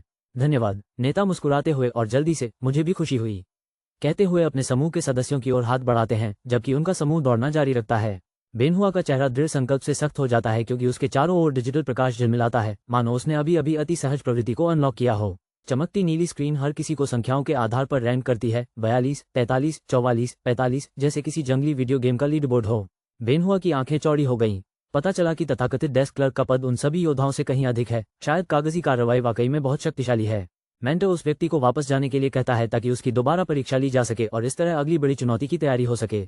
लैपटॉप के सामने बैठे हुए मेंटर स्वीकार करते हैं कि परीक्षा के परिणाम अजीब हैं। ये लड़का अब मुश्किल से ही योद्धा मानकों को पूरा करता है। छात्र पूछता है कि क्या इसका मतलब ये है कि वो आधिकारिक तौर पर उस महान योद्धा समूह में शामिल होने के योग्य हो गया है। मेंटर जानता है कि छात्र चाहे कुछ भी कहे, जोखिम लेना जारी रखेगा, लेकिन छात्र कसम खाता है कि वो फिर कभी लापरवाह नहीं होगा। हमारे छात्र को एक लिफाफा मिलता है जिसमें उसे आधिकारिक मिशन केंद्र जाने के लिए कहा जाता है। नए रंगरूटों को अपना अलग विभाग और ढेर सारे कागजी काम मिलते हैं। मेंटर छात्र को अपना बिजनेस कार्ड देते हुए कहता है कि अगर कोई समस्या हो तो संपर्क करें। यही है एनीमे स्टाइल की नेटवर्किंग। गंभीर भाव से देखते हुए गुरु छात्र से वादा करने को कहता है कि वह फिर कभी अपने जीवन के साथ लापरवाही भरा जोखिम नहीं उठाएगा, मतलब कभी नहीं। छात्र झुककर वादा करता है कि वह अच्छा व्यवहार करेगा, लेकिन सच कहें तो कुछ भी शरारत करने से पहले हर कोई यही कहता है। अगले दृश्य में हमारा नवागंतुक एक विशाल इमारत की ओर बढ़ता है जिस पर एक बड़ा लाल क्रॉस बना हुआ है। हाँ, ये किसी मिशन केंद्र या खैर एक अस्पताल जैसा दिखता है। वो सोच रहा है कि आखिर वो अपनी माँ को ये सब कैसे समझाएगा। माफ करना माँ, मुझे मोजे उठाने की जगह नौसिखिया योद्धा बनने का मौका मिल गया। हेयुन एक चमकते हरे रत्न को घूरती है और सोचती है कि क्या ये वास्तव में एक उपचार करने वाला क्रिस्टल है या सिर्फ इतना चमकदार है कि इंटरनेट को धोखा दे सके। रिसेप्शन पर हेयुन एक नर्स से पूछती है कि क्या वो जानती है कि किम कहाँ है। वो रहस्यमय क्रिस्टल को कसकर पकड़े हुए है। एक लड़की व्हीलचेयर पर आते हुए हेयुन से पूछती है कि वो ऐसा क्यों दिख रहा है जैसे उसने वॉशिंग मशीन से कुश्ती लड़ी हो और हार गया हो। हेयुन ने पलटवार करते हुए पूछा कि व्हीलचेयर पर बैठी लड़की का क्या हुआ, मानो उसका ही दिन खराब नहीं गुजर रहा हो। नर्स बताती है कि व्हीलचेयर पर बैठी उस लड़की ने कुछ अलौकिक शक्ति को जागृत कर लिया और इतने सारे लोगों को ठीक कर दिया कि वो लगभग बेहोश हो गई। व्हीलचेयर पर बैठी लड़की परेशान दिख रही है और स्वीकार करती है कि उसने हेयुन की बहन को ठीक करने की कोशिश की, लेकिन वह इस कठिन काम के लिए पर्याप्त मजबूत नहीं थी। हेयुन चमकते हुए उपचार क्रिस्टल को दिखाते हुए पूछती है कि क्या ये वास्तव में उसकी मदद कर सकता है या इसे चाबी के छल्ले में ही रखना चाहिए। नर्स की आंखें चमक उठी, जिससे ये पुष्टि हो गई कि यह वास्तव में एक उपचार करने वाला क्रिस्टल है और उसने कहा कि उन्हें इतने अच्छे क्रिस्टल बहुत समय से नहीं मिले थे। कमरे में चमकती ऊर्जा फैलते ही सब लोग चौंक जाते हैं। ये उपचार करने वाले क्रिस्टल शहर में सबसे ज्यादा मांग में हैं और इन्हें ढूंढना लगभग असंभव है। हेयुन ने एक सहज मुस्कान के साथ कहा, चलो पहले क्रिस्टल को आजमाते हैं, बाकी सब चीजों के बारे में बाद में सोचेंगे। यह एक क्लासिक तरीका है, जैसे बिना निर्देशों के आइकिया का फर्नीचर जोड़ना। विशेषज्ञों की टीम तेजी से बाहर निकलती है, जबकि पीले रंग के कपड़े पहनी महिला स्थिति में मदद करने के लिए बेताब होकर उनका पीछा करने की कोशिश करती है।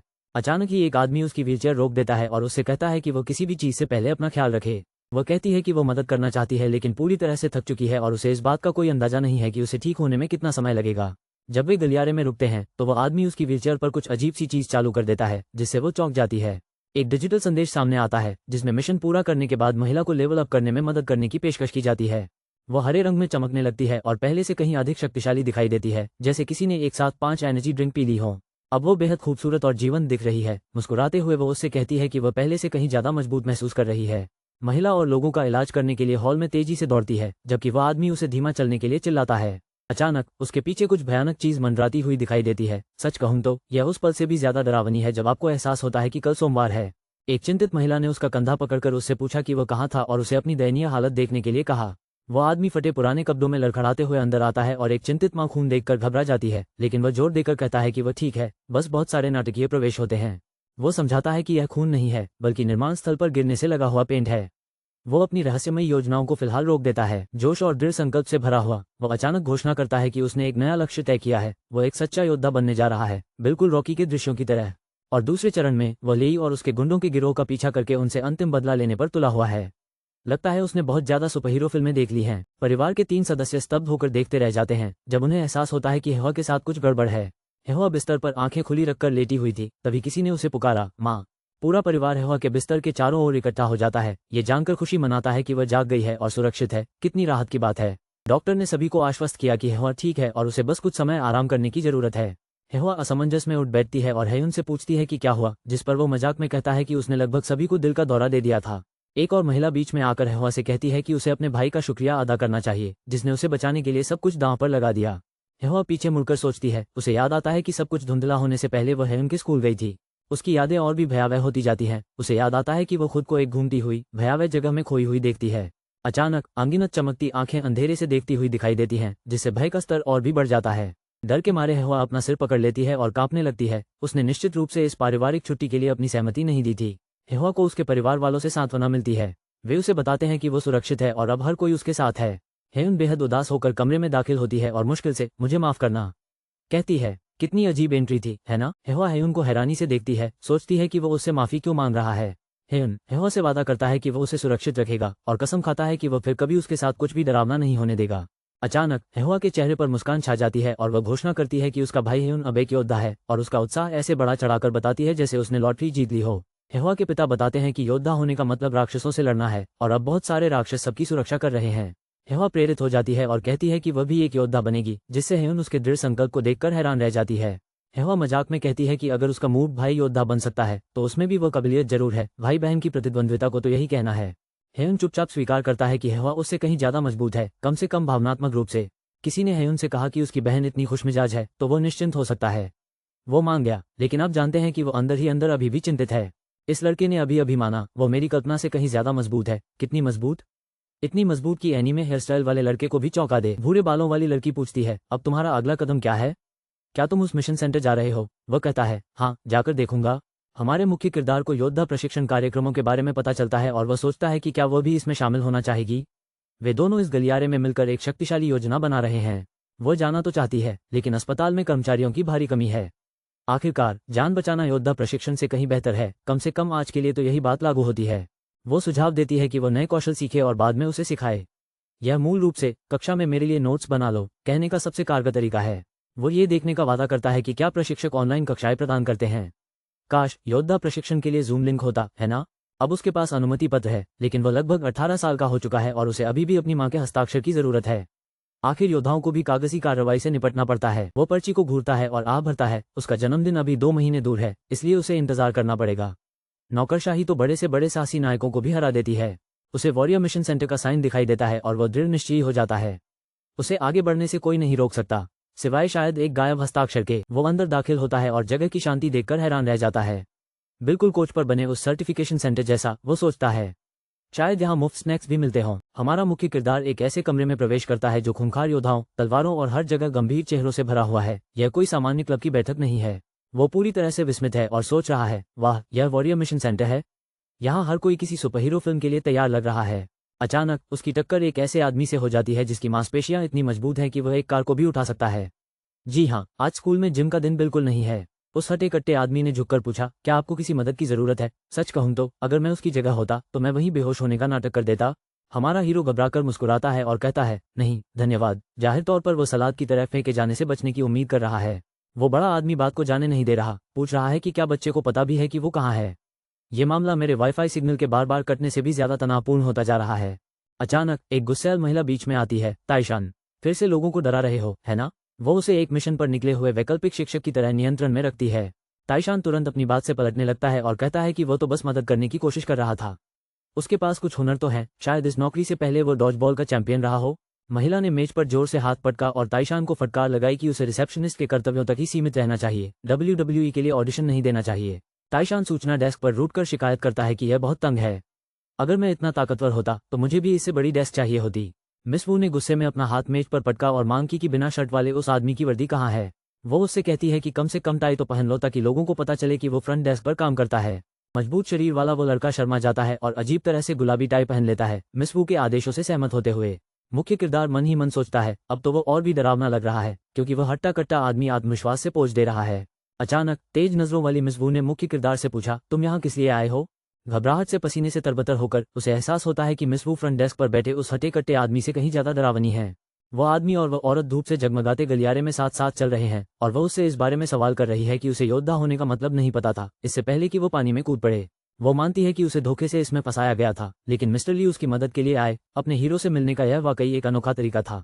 उस महिला को सब समझ आ जाता है। बिन्हुआ ने इस आदमी की जान बचाई और अचानक हर कोई यह पता लगाने की कोशिश कर रहा है कि यह संबंध कितना गहरा है। वो बताती है कि वो पहले बिन्हुआ के साथ काम करती थी, लेकिन कुछ ऐसा हुआ कि अब वह राक्षसों से लड़ने के बजाय उबाऊ कागजी काम कर रहा है। महिला का कहना है कि उस व्यक्ति में पहले योद्धा बनने की कोई क्षमता नहीं थी, लेकिन एक अजीब दरवाजे से गुजरने के बाद अचानक उसे शक्तियां मिल गई। क्या उसने कोई जादुई नाश्ता खा लिया था? हमारे बंदे को खुद भी नहीं पता कि ये सब कैसे हुआ। उसे बस इतना पता है कि उसने कुछ मौके मारे और किसी वीडियो गेम की तरह उसका लेवल बढ़ गया। महिला बताती है कि प्रशिक्षण और कलाकृतियां योद्धाओं की मदद करती हैं, लेकिन वह इतनी जल्दी इतना मजबूत कैसे हो गया? ये संभव नहीं है जब तक कि उसके पास गुप्त रूप से कोई गुप्त नुस्खा न हो। वो लड़का घबराया हुआ है और कह रहा है कि उसे कुछ नहीं पता, वो तो बस इस इलाके में नया है। वो उसे बताती है कि दरवाजे वाली घटना के बाद से अजीबोगरीब चीजें होती रहती हैं और कोई नहीं जानता कि ऐसा क्यों होता है, यहाँ तक कि गूगल के पास भी इसका जवाब नहीं है। महिला बताती है कि इस समय योद्धा लगातार डेटा इकट्ठा कर रहे हैं ताकि अगली लड़ाई और भी ज्यादा खतरनाक होने की आशंका में वे तैयार रहें। एक महिला कक्षा का दरवाजा खोलती है और नए छात्रों के सामने सारे रहस्य उजागर करने के लिए तैयार है। सभी लोग नए मेहमान को देखने के लिए मुड़ जाते हैं और जिज्ञासा का स्तर तुरंत चरम पर पहुंच जाता है। सुश्री वू ताली बजाती हैं और सबको बैठने का इशारा करती हैं। अब क्लास में असली मजा आने वाला है। सुश्री वू ने काले बालों वाले लड़के को चुना और उसे खाली सीट पर बैठने को कहा। उसने तुरंत सहमति दे दी। वो पूरी तरह से विचलित होकर बैठ जाता है, ये सोचते हुए कि मिस वू उसे बहुत जानी पहचानी लग रही है। सुश्री वू हमेशा की तरह आत्मविश्वास से भरी हुई औपचारिक रूप से अपना परिचय प्रशिक्षक के रूप में देती हैं।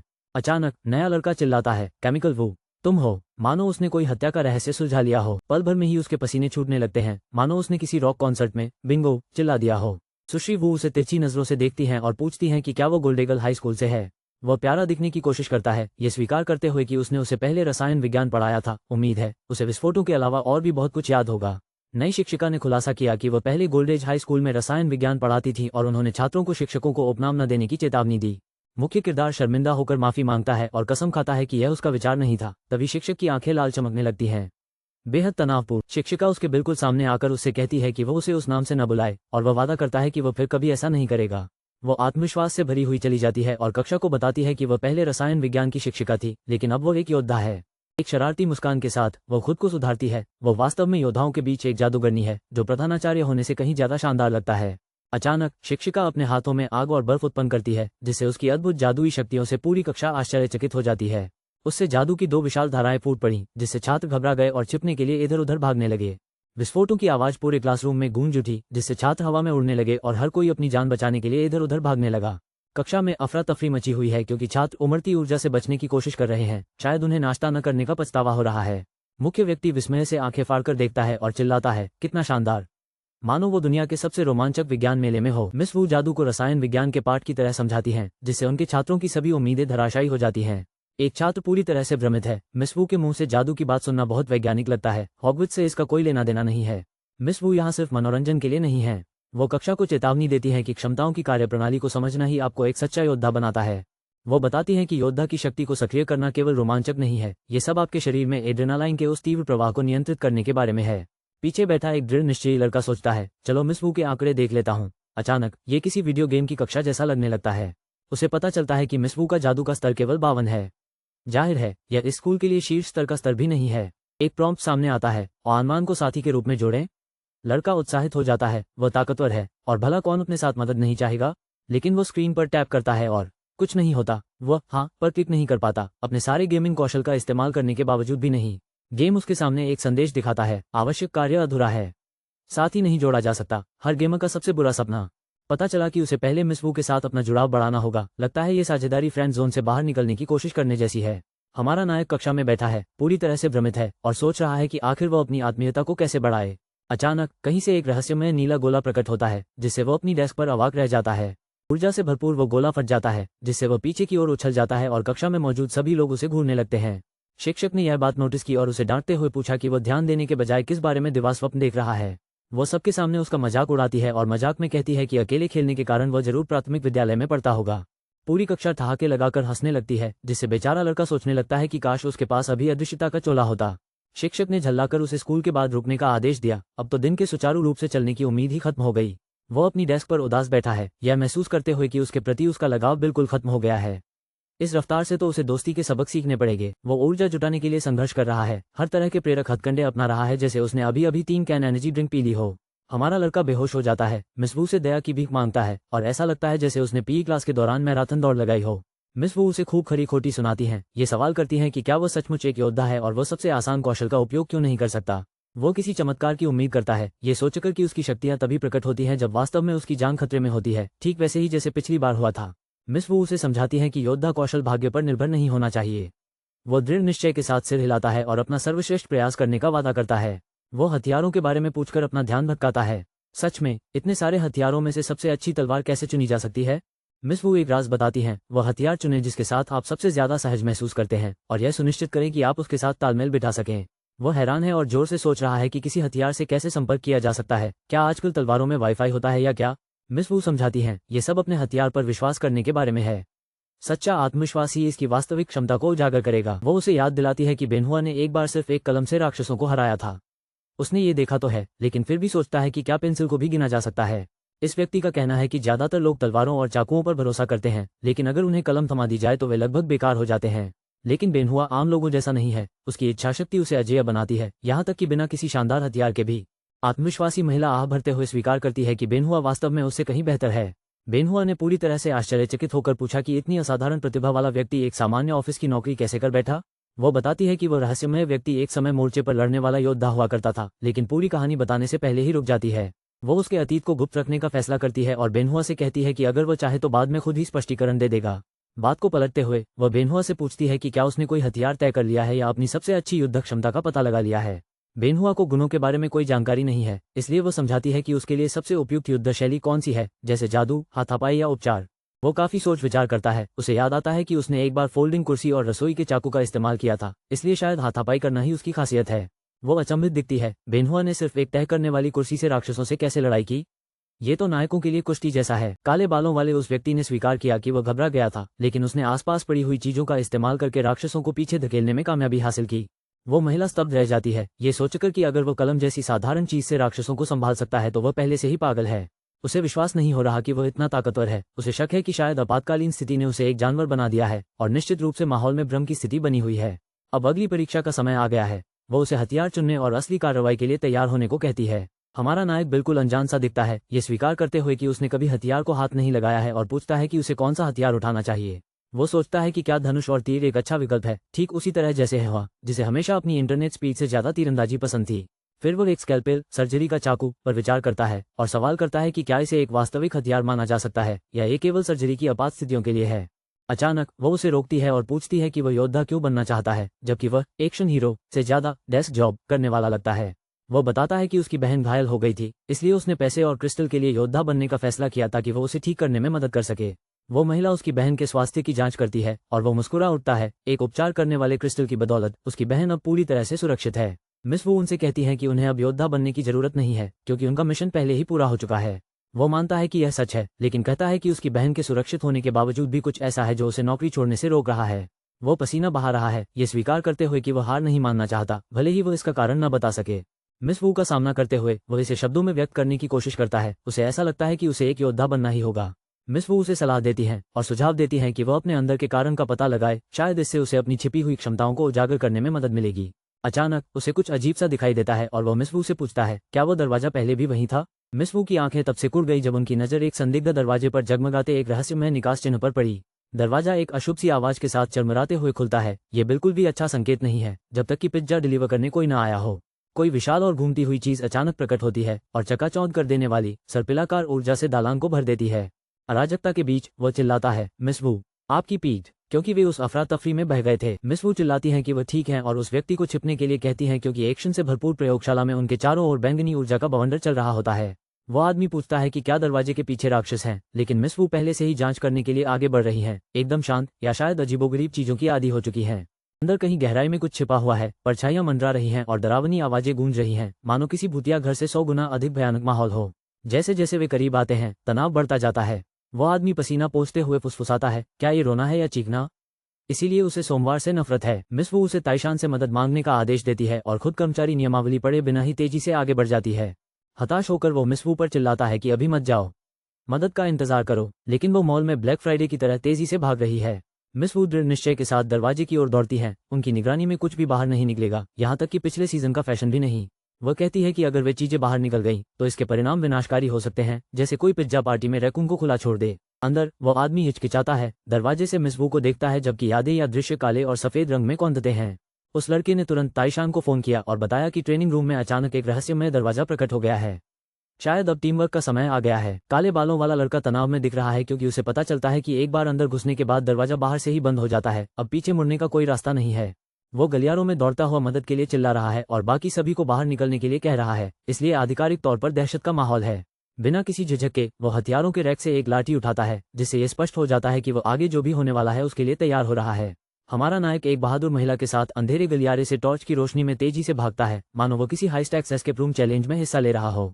वो गुस्से से उसकी ओर मुड़ती है और उससे पूछती है कि वो उसके पीछे अंदर क्यों आया। जाहिर है आज उसके मन में टीम वर्क करने का कोई इरादा नहीं था। महिला उस आदमी से फोन रखने और फोन की फ्लैशलाइट इस्तेमाल करने को कहती है। वो घबरा जाता है क्योंकि उसे एहसास होता है कि फोन को पहले अनलॉक करना होगा। वो खुद ही स्थिति को अपने हाथ में लेती है और अंततः टॉर्च चालू कर देती है, आने वाली किसी भी चुनौती का सामना करने के लिए तैयार। अचानक वो आदमी झाड़ू को ऐसे पकड़े हुए है जैसे वो कोई पौराणिक हथियार हो, और वह लड़की उसके इस चुनाव से बेहद हैरान हो जाती है। वो मानता है कि उसने गलती से किसी काम की चीज की जगह झाड़ू उठा ली। खैर, कम से कम फर्श तो गंदगी से बच गया। वो महिला उसे गंभीरता से देखती है और पूछती है कि अगर वो कुछ भी ठीक से नहीं कर सकता तो मदद करने की जहमत क्यों उठा रहा है। वो ये कहते हुए चली जाती है कि वो केवल परेशानी पैदा कर रहा है, जबकि वो वहीं खड़ा थोड़ा खोया हुआ सा लग रहा होता है। उस व्यक्ति ने बताया कि वो उसे अकेला नहीं छोड़ सकता था क्योंकि दरवाजा अंदर से बंद हो जाता है और उसे उसकी सुरक्षा की चिंता है। वो अचानक भड़क उठी और पूछने लगी कि क्या उसकी योजना बस एक साथ फंसकर मर जाने की है। ये तो वाकई असाधारण टीम बॉन्डिंग है। वो अपना संयम बनाए रखता है और मिस वू से पूछता है कि उसकी मूल योजना क्या थी, इस उम्मीद में कि वो वास्तव में फंसना नहीं चाहती थी। मिस वू ने स्वीकार किया कि उनका इरादा केवल बाहर सहायता आने का इंतजार करने का था, लेकिन अब वे दोनों अतिरिक्त सहायता आने का इंतजार करते हुए फंस गए हैं। पोछा लिए खड़ा आदमी वहीं डटे रहने और इंतजार करने के लिए दृढ़ है, जबकि उसकी साथी टॉर्च लिए किसी भी स्थिति के लिए तैयार दिख रही है। महिला इस बात पर जोर देती है कि वे उस जगह की रक्षा करें और वो उनके रहते हुए द्वार संख्या 1 जैसी दूसरी दुर्घटना नहीं होने देगी। वो कुख्यात दरवाजा नंबर 1 को लेकर असमंजस में है, लेकिन वह पुष्टि करती है कि यह सबसे पहला दरवाजा था जिसे खोजा गया और बंद कर दिया गया था। पिछली घटना, जब दरवाजा नंबर 1 खुला तो किसी को भी पता नहीं था कि क्या करना है, और देखते ही देखते अफरा तफरी मच गई। भेड़िए, पक्षी और मिनोटॉर जैसे भयानक राक्षस अचानक बाहर निकल आए। हर कोई उस दरवाजे के पास जाने से भी इतना डर गया था। वे सभी जीव अचानक बाहर निकल आए, जिससे पूरी तरह से अफरा तफरी मच गई और अपने पीछे अराजकता का निशान छोड़ गए। एक भीषण संघर्ष के बाद टीम बड़ी मुश्किल से उन जीवों को वापस अंदर धकेलने और दरवाजे को अच्छी तरह से बंद करने में कामयाब हुई। वो मिस वू से पूछता है कि क्या उन्होंने तब मुकाबला किया था, और वह बताती है कि तभी उनकी मुलाकात बेनहुआ से हुई थी, ठीक सारी हलचल के बीच में। अब वो बंदा ऐसे जोश में है जैसे उसे कोई सुनहरा मौका मिल गया हो। वो उनकी अचानक मिली योद्धा शक्तियों को लेकर इतना उत्साहित है जैसे असल जिंदगी में लेवल अप हो गया हो। मिस वू मानती हैं कि उन्हें वास्तव में कभी समझ नहीं आया कि क्या हुआ था, लेकिन उन्हें राक्षसों के साथ एक अजीब सुनहरी रोशनी याद है। महिला बताती है कि एक रहस्यमय प्रकाश की किरण को छूने के बाद उसे अचानक अविश्वसनीय नई शक्तियां प्राप्त हो गईं। वो व्यक्ति हैरान दिख रहा है और इस रोशनी और सभी को मिल रही अजीब शक्तियों के बीच संबंध पर सवाल उठा रहा है। वे योद्धाओं के एक समूह में शामिल होने के बारे में बात करते हैं और बताते हैं कि वे तब से ही विचित्र दरवाजों पर शोध कर रहे हैं। महिला बताती है कि सारी अजीबोगरीब चीजें उसी पहले दरवाजे के खुलने के साथ शुरू हुई। वह आदमी चिंतित है। वह पूछता है कि क्या वो पहला दरवाजा किसी स्कूल में दिखाई दिया था, मानो इस मामले में उसका कोई निजी स्वार्थ हो। लेकिन उसने तुरंत इस बात को खारिज कर दिया और कहा कि पहला दरवाजा वास्तव में एक चौक में दिखाई दिया था, न कि किसी स्कूल में। वो लड़का स्पष्ट रूप से राहत महसूस कर रहा है, मानो उसने बिना पढ़ाई किए ही गणित की परीक्षा से खुद को बचा लिया हो। वो शंकालु है और पूछती है कि वो अजीब व्यवहार क्यों कर रहा है, लेकिन वह इसे टाल देता है और घबराकर हंसता है, पूरी तरह से शंकालु। जैसे ही वो पहले दरवाजे के बारे में एक बड़ा रहस्य बताने वाली होती है, तभी एक तेज आवाज के साथ कुछ बात बीच में ही रुक जाती है। दोनों वहीं जम गए। अचानक से चालू हुए फोन को घूरते रहे। उनके चेहरे ऐसे हैरान थे जैसे उन्होंने अपना इंटरनेट बिल देख लिया हो। कमरे के बाहर से आती एक अजीब सी आवाज को तेज होते देखे और मिस वू स्तब्ध रह गईं। तनाव चरम पर पहुंच गया। आखिर अंदर कौन आने वाला है? मिस वू अपने चमकते हुए पेंडेंट को कसकर पकड़े हुए हैं, जिसकी रहस्यमयी रोशनी हर पल और तेज होती जा रही है। क्या ये कोई गुप्त शक्ति है या महज एक शानदार नाइट लाइट? हाथों में धधकती 2 ज्वालाओं के साथ मिस वू ने एक आदेश जारी किया, उनको दरवाजा थामे रहना है, लेकिन अगर हालात बेकाबू हो जाए तो भाग जाना है। दांव चरम पर है। हेयुन विरोध करने की कोशिश करता है, लेकिन मिस वू उसे चुप करा देती हैं। वह कहती हैं कि अगर वो लड़ाई में शामिल हुआ तो वो उन्हें धीमा कर देगा। हेयुन के सामने एक अजीबोगरीब विकल्प है। एक डिजिटल प्रॉम्प्ट उससे पूछता है कि क्या वो युआनमान को साथी के रूप में जोड़ना चाहता है। और हाँ, उसके हाथ में अभी भी झाड़ू है। माथे पर पसीना लिए हेयुन विनती करते हुए मिस वू से पूछता है कि क्या वो अभी उसे थोड़ा और पसंद कर सकती हैं। यार, ये तो अजीब संयोग है। मिस वू युद्ध के लिए तैयार होकर अपनी जादुई शक्ति को सक्रिय करती हैं। हेयुन समझाता है कि उसे शक्ति प्रदान करने का एकमात्र तरीका यह है कि वे साथी बने। ये तो वाकई अद्भुत टीम वर्क है। एक भयानक काली परछाई सीढ़ियों पर रेंगती हुई मिस वू को पुकार रही है। और यह उनकी उबर ईट्स डिलीवरी नहीं है। मिस वू चौंक कर समझ जाती हैं, अंधेरे में गूंजती हुई आवाज किसी इंसान की है। ये तो एक ऐसा मोड़ है जिसकी उन्होंने कल्पना भी नहीं की थी। हेयुन और मिस वू सावधानीपूर्वक आगे बढ़ती हैं, जादुई ज्वालाओं को तैयार रखती हैं। हेयुन असमंजस में है, वह आवाज विशेष रूप से उसका नाम पुकार रही है। मिस वू से वह क्या चाहती है? मिस वू ने सावधानी बरतने का आग्रह करते हुए चेतावनी दी कि उन्हें नहीं पता कि आगे किस तरह का राक्षस हो सकता है और यह एक जाल हो सकता है। वो व्यक्ति इस बात पर जोर देता है कि इससे पहले किसी भी राक्षस ने कभी बात नहीं की है और यह शायद बात करने वाले राक्षस का पहला मामला हो सकता है। मिस वू मजाक में कहती हैं कि हो सकता है कि कोई तोता उनकी नकल कर रहा हो, क्योंकि उसने उन्हें मिस वू कहकर पुकारा, और हो सकता है कि राक्षस ने सुन लिया हो। सीढ़ियों से नीचे उतरते हुए मिस वू मानती हैं कि वो सही कह रहा है। वास्तव में ऐसे मामले हैं जिनमें राक्षस मनुष्यों की नकल करते हैं। अचानक अजीब सी ऊर्जा चमकती है और कोई यह कुछ कहता है, केमिकल वू, और मिस वू चौंक जाती हैं। मिस वू उस आदमी को घूरती हैं और पूछती हैं कि क्या उसने उन्हें केमिकल वू कहा है। वो आदमी भड़क उठता है और कसम खाता है कि वो ऐसा करने की हिम्मत कभी नहीं करेगा। एक दूर से आती हुई आवाज मदद के लिए पुकारती है। मिस वू को एहसास होता है कि यह किसी राक्षस की नकल नहीं है। उन्हें लगता है कि उनका कोई छात्र खतरे में है। मिस वू अपनी मुट्ठियों को प्रचंड शक्तियों से चमकाती हैं और नीचे की ओर दौड़ते हुए चिल्लाती हैं कि हिम्मत मत हारो। वह आदमी बेताब होकर मिस वू को वापस आने के लिए चिल्लाता है और जोर देकर कहता है कि उसने किसी को मदद के लिए पुकारते हुए नहीं सुना। झाड़ू लिए हुए आदमी चिल्लाता है कि यह एक जाल हो सकता है, और जैसे ही मिस वू आगे बढ़ती है वह उन्हें पकड़ने के लिए बेताब होकर हाथ बढ़ाता है। मिस वू पीछे हटने वाली नहीं है। उन्हें पूरा यकीन है कि वो खतरे में पड़े एक छात्र को बचाने से बस एक कदम दूर हैं। उस व्यक्ति को याद है कि बेनहुआ ने उसे कैसे बचाया था। उसके चेहरे पर दृढ़ संकल्प उभर रहा था, मानो उसे अभी अभी एहसास हुआ हो कि उसने आज लेग डे की एक्सरसाइज छोड़ दी थी। वो मन ही मन स्वीकार करता है कि अगर बेनहुआ ने संकोच किया होता तो वो आज यहाँ खड़ा नहीं होता। समय का बहुत महत्व होता है। वो इस बात पर सहमत हो जाता है कि मिस वू सही कह रही हैं। वे किसी ऐसे व्यक्ति को नहीं छोड़ सकते जिसके बचने की अभी भी संभावना है। वो जोश से भरा हुआ है और वादा करता है कि वो मिस वू को भी नहीं छोड़ेगा, भले ही इसका मतलब सब कुछ दांव पर लगाना हो। वो हरकत में आ जाता है, मिस वू का नाम चिल्लाता है और हड़बड़ी में उसके पीछे दौड़ पड़ता है। आग की दीवार के पीछे वह नाटकीय अंदाज में अपनी झाड़ू घुमाता है और उसे चेतावनी देता है कि आगे क्या होने वाला है, उससे सावधान रहे। मिस वू अचानक आग और जादू से घिर जाती हैं और एक रहस्यमय छायादार राक्षस के हमले से बाल बाल बचती हैं। हैरी पॉटर भी घबरा जाता। दोनों अपनी जान बचाने के लिए तेजी से भागते हैं। उनके पीछे पीछे टेंटेकल्स लगे हुए हैं, जबकि मिस वू जोर जोर से चिल्लाती हैं, भागो। जैसे ही वो व्यक्ति अपने हथियार की ओर बढ़ता है, उसके और उसके शक्तिशाली साथी के सामने भयंकर अराजकता और टेंटेकल्स फट पड़ते हैं। ये दोनों सीढ़ियों पर तेजी से चढ़ रहे हैं और हर दिशा से उन पर हमला करने वाले जंगली बैंगनी टेंटेकल्स से बच रहे हैं। लड़की चिल्लाती है, ऊपर कोई रास्ता नहीं है, चलो नीचे चलते हैं, और लड़का इसे लेकर काफी तनाव में दिखता है। नीचे की ओर दौड़ते हुए वह पूछती है कि वह उसके पीछे क्यों आया, और वह पलटकर जवाब देता है, विकल्प क्या है? तुम्हें मरते हुए देखना। लड़की एक टेंटेकल पर हमला करती है और उसे अपना सबसे शरारती छात्र कहती है, जो सच में हर शिक्षक के बुरे सपने जैसा लगता है। लड़का चिल्लाते हुए सीढ़ियों से नीचे कूद जाता है और कहता है कि अगर वह परेशान है तो बेहतर होगा कि वह जिंदा बच जाए ताकि वह उसके माता पिता से शिकायत कर सके। एक अलग कमरे में एक दबंग आदमी किसी को पुकारने की कोशिश करता है, लेकिन उसे एहसास होता है कि वे सिग्नल के लिए बहुत गहराई में हैं। उस हटे कट्टे लड़के को आश्चर्य होता है कि क्या उसे बुलाने वाला नौसिखिया भी अंदर भागा होगा, यह महसूस करते हुए कि वो लड़का बिल्कुल नौसिखिया है। वे इस बात पर बहस कर रहे हैं कि क्या किया जाए, और गोरा लड़का कहता है, हमें क्या करना चाहिए? दूसरा उसे सबसे बुरे के लिए तैयार रहने को कहता है। बाहर निकलने के दरवाजे की ओर देखते हुए वह लंबा चौड़ा आदमी कहता है, चलो उम्मीद करते हैं कि उनमें से कम एक तो बच जाए और हमारे लिए दरवाजा खोल दे। वह आदमी यह जांच कर रहा है कि क्या टेंटेकल्स गायब हो गए हैं, जबकि महिला थकी हुई हालत में दीवार के सहारे झुकी हुई है। दोनों स्पष्ट रूप से किसी भयानक घटना से बचकर निकले हैं। महिला उसे चेतावनी देती है कि खतरा अभी टला नहीं है, वे तो बस एक और हमले के लिए फिर से संगठित हो रहे हैं। आराम का कोई नामोनिशान नहीं है और तनाव बढ़ता जा रहा है। वह आदमी हौंकते हुए सीढ़ियों की ओर लुढ़क जाता है और कहता है कि उसे आराम की जरूरत है, इससे पहले कि वो वहीं गिर पड़े। वो मुस्कुराती है और झाड़ू से लड़ने के उसके शानदार कौशल और क्षमताओं की ओर इशारा करती है। पता चलता है कि वो सबसे बेहतरीन सफाईकर्मी है। उस व्यक्ति ने स्वीकार किया कि वह भी बाकी लोगों की तरह हैरान है कि उसकी शक्तियां और झाड़ू लगाने का तरीका वाकई काम कर गया। शायद ये बात उसके रिज्यूमे में शामिल नहीं होगी। अंततः वो मिस वू की काबिलियत को स्वीकार करते हुए कहता है कि वो वाकई बेहद प्रभावशाली हैं। इन दोनों के बीच सम्मान का रिश्ता कायम हो जाता है। अचानक वो व्यक्ति कुछ जांचने के लिए बीच में ही टोकता है। जब वो अपनी चमकती उंगली को नीली स्क्रीन की ओर उठाता है तो मिस वू असमंजस में दिखती हैं। उसे एक अजीबोगरीब होलोग्राम दिखाई देता है जिसमें पूछा जाता है कि क्या वो युआनवान को साथी के रूप में जोड़ना चाहता है। वो एक ही टैप से एक बड़ा फैसला लेने वाला है। मिस वू वाह चिल्लाती हैं और लड़का तुरंत उन्हें चुप करा देता है। मुझे यकीन नहीं है कि किसी स्क्वाड में शामिल होना इतना रोमांचक कभी रहा होगा। निश्चित रूप से जिम क्लास जैसा तो बिल्कुल नहीं। वो व्यक्ति डिजिटल स्क्रीन से घिरा हुआ है। उसे एक नए टीममेट को जोड़ने के लिए बधाई दी जाती है और उसे लेवल अप करने का मौका दिया जाता है। किसने सोचा था कि सीढ़ियों के वाईफाई पर हीरो अपग्रेड हो सकते हैं? मुख्य किरदार अपने उपलब्ध पॉइंट्स की जांच करता है और देखता है कि किन टीममेट्स को अपग्रेड किया जा सकता है। उसे एहसास होता है कि वो इन सभी अंकों का उपयोग खुद को अपग्रेड करने के लिए भी कर सकता है।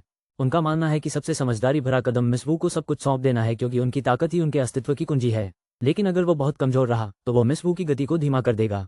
अब रणनीति बनाने का समय आ गया है। वो अपने और मिस वू के बीच अंकों को बांटने का फैसला करता है ताकि जीतने की सबसे अच्छी संभावना हो। जैसे ही वो चुनता है, उसके चारों ओर ऊर्जा का विस्फोट होता है। अपग्रेड अनुक्रम शुरू। पल भर में उसे जबरदस्त ऊर्जा का एहसास होता है। Level 22 baby. मेरा फोन भी इतनी जल्दी चार्ज नहीं होता। अब मिस वू की बारी है। वो दृढ़ निश्चय के साथ कहता है कि अगली बार वो उसे ही अपग्रेड करेगा। इस उन्नयन के साथ मिस वू ऊर्जा से घिरी हुई हैं और उनकी आंखों के सामने ही रूपांतरित हो रही हैं। वो घबराकर सोचने लगता है, मिस वू अब किस हद तक पागलपन की हद तक पहुंच गई है। लड़की को अचानक पता चलता है कि वो लेवल 52 पर पहुंच गई है और उसे बिल्कुल भी यकीन नहीं हो रहा है। उसके पूरे चेहरे के भाव चीख रहे हैं। आखिर हुआ क्या? घबराया हुआ वैज्ञानिक अपना सिर पकड़कर चिल्ला रहा है, कुछ भी नहीं बदला। क्यों? किसी की योजना नाकाम हो गई। महिला गुस्से से घूरती है और झल्लाकर कहती है, तुम चुप क्यों नहीं रह सकते? लगता है उसका सब्र बाकी सब चीजों से भी कम है। महिला ने उस आदमी को कॉलर से पकड़कर पूछा कि वो क्यों चिल्ला रहा है। उसे समझ नहीं आ रहा था कि बिना मुंह दिखे कैसे जवाब दे। घबराते हुए उसने कहा कि वो अपने दिमाग में ही रणनीति बना रहा था, लेकिन कभी कभी अनजाने में ही वो जोर से बोल देता है। वो बताती है कि यहाँ सिर्फ वे दोनों ही हैं और पूछती है कि कौन सी रणनीतियाँ मददगार साबित हो सकती हैं। वो ऐसे पसीना बहाने लगता है जैसे किसी गेम की बैटरी 1% पर अटकी हो। पीछे हटते हुए वो व्यक्ति जोर देकर कहता है कि वो केवल मदद करने की कोशिश कर रहा है, लेकिन ये स्पष्ट है कि उसके बहाने उतनी ही तेजी से खत्म हो रहे हैं जितनी तेजी से मिस्टर बीस्ट चैलेंज के बाद मेरा बैंक खाता खाली हो जाता है। वो गंभीर हो जाता है और कहता है कि वे इस तरह आगे नहीं बढ़ सकते। वो वापस ऊपर जाने का रास्ता खोजना चाहता है और पूछता है कि क्या उन्हें किसी को बचाना है। महिला के चेहरे पर नरमी आ जाती है। वो मानती है कि उनका लक्ष्य शायद अस्तित्व में ही न हो, लेकिन वो उसे अपनी जान जोखिम में डालने नहीं दे सकती। दृढ़ निश्चय के साथ वो लड़का झाड़ू उठाता है और चिल्लाता है कि वो लड़ सकता है, जिससे उसे अपने पहले के हुनर याद आ जाते हैं। झाड़ू से सब कुछ और भी शानदार हो जाता है ना? वो शांत भाव से उनके युद्ध कौशल में अंतर को समझाती है। उसके हमले दुश्मन को नुकसान पहुंचा सकते थे, जबकि वो उन्हें मुश्किल से ही रोक पाता था। पराजित होने पर वो स्वीकार करता है कि उसके हमले कमजोर हैं। वो इस बात पर जोर देता है कि 22वें स्तर पर रहकर 52वें स्तर के प्रतिद्वंद्वी से लड़ना ड्रैगन से लड़ाई में पानी की बंदूक लेकर जाने जैसा है। पूरे आत्मविश्वास के साथ और सचमुच जलते हुए हाथों से वो उससे कहती है कि वो उसके करीब रहे, उसका अनुसरण करे और साथ मिलकर ऊपर की ओर बढ़े। काले बालों वाला लड़का चुप है, स्पष्ट रूप से अपनी अगली चाल के बारे में गहराई से सोच रहा है, जबकि माहौल में तनाव व्याप्त है। मिस वो आग और बर्फ दोनों का इस्तेमाल करते हुए सीढ़ियों से ऊपर जाती हैं, जबकि वो व्यक्ति अपने हथियार को कसकर पकड़े हुए उनके पीछे पीछे चलता है। वो व्यक्ति मिस वू का हालचाल पूछता है, क्योंकि उन्हें पिछली भीषण लड़ाई के बाद उनकी पीठ में लगी चोट की चिंता है। मिस वू का दावा है कि उनकी पीठ ठीक थी, कम से कम तब तक जब तक उसने उन्हें इसकी याद नहीं दिलाई, जिससे वो पूरी तरह से अचंभित रह गया। वो दिमाग और दर्द के बारे में एक छोटा सा व्याख्यान शुरू करती है और कहती है कि हम चीजों को तब तक भूल जाते हैं जब तक कोई उन्हें दोबारा याद नहीं दिलाता। मिस वू दर्द से कराहती हुई कहती है कि अब उन्हें वास्तव में अपनी पीठ का ध्यान रखना होगा। उस याद दिलाने के लिए धन्यवाद दोस्त। वो लड़का तुरंत आगे चलने और उसकी कुछ ऊर्जा बचाने की पेशकश करता है, लेकिन मिस वू अभी भी हमेशा की तरह जिद्दी दिखती हैं। अचानक मिस वू उसे रोकती हैं और चेतावनी देती हैं कि आगे कुछ शोर है, जिससे तनाव चरम पर पहुंच जाता है। दोनों सीढ़ियों पर जम जाते हैं, धीरे धीरे आगे बढ़ते हैं, किसी भी स्थिति के लिए तैयार। शायद उन्हें इस बात का पछतावा हो रहा होगा कि उन्होंने लिफ्ट का इस्तेमाल क्यों नहीं किया।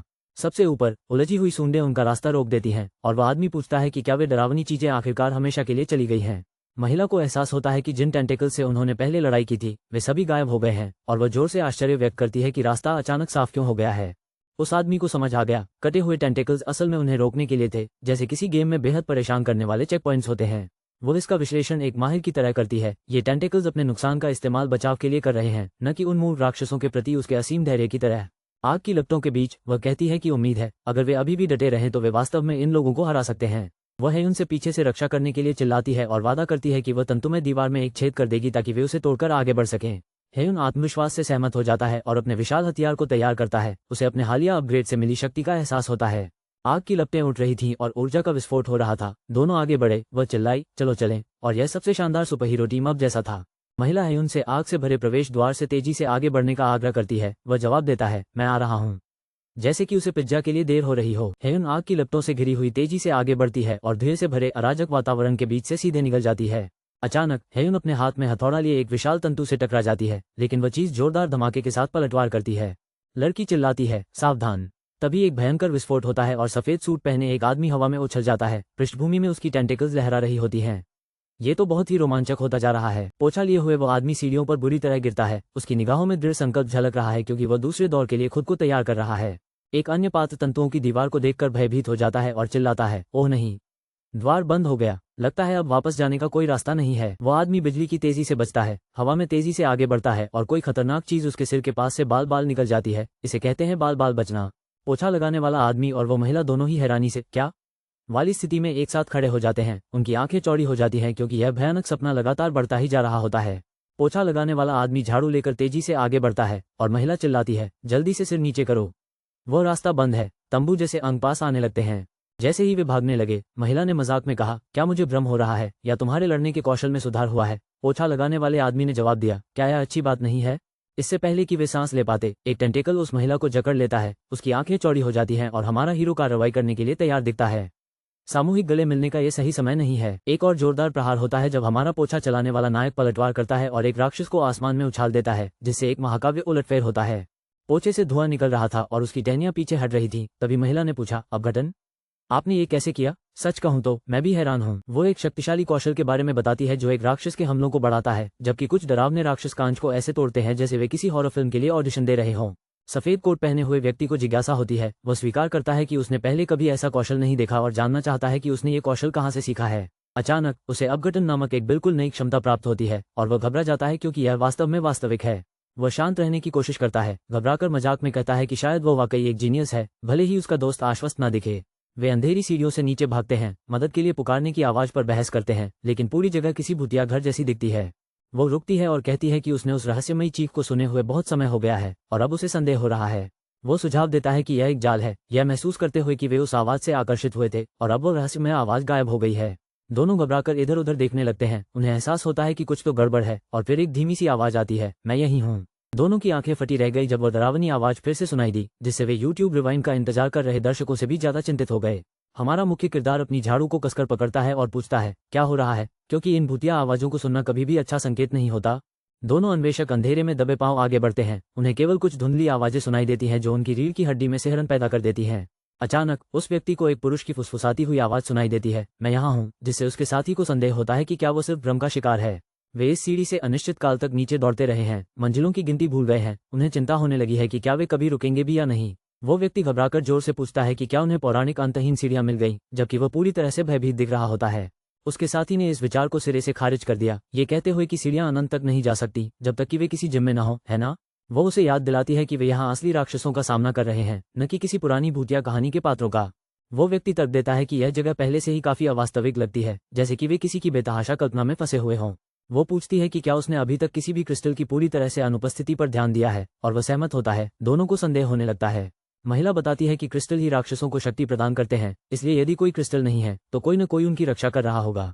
उसके आदेश पर वह झट से लाइट बंद कर देता है और चुपके से पास जाकर नीचे छिपे रहस्य को उजागर करने के लिए तैयार हो जाता है। वो व्यक्ति अपने चारों ओर तैरते रहस्यमय क्रिस्टलों को देखकर स्तब्ध रह जाता है और पूछता है कि क्या वास्तव में वह वही देख रहा है।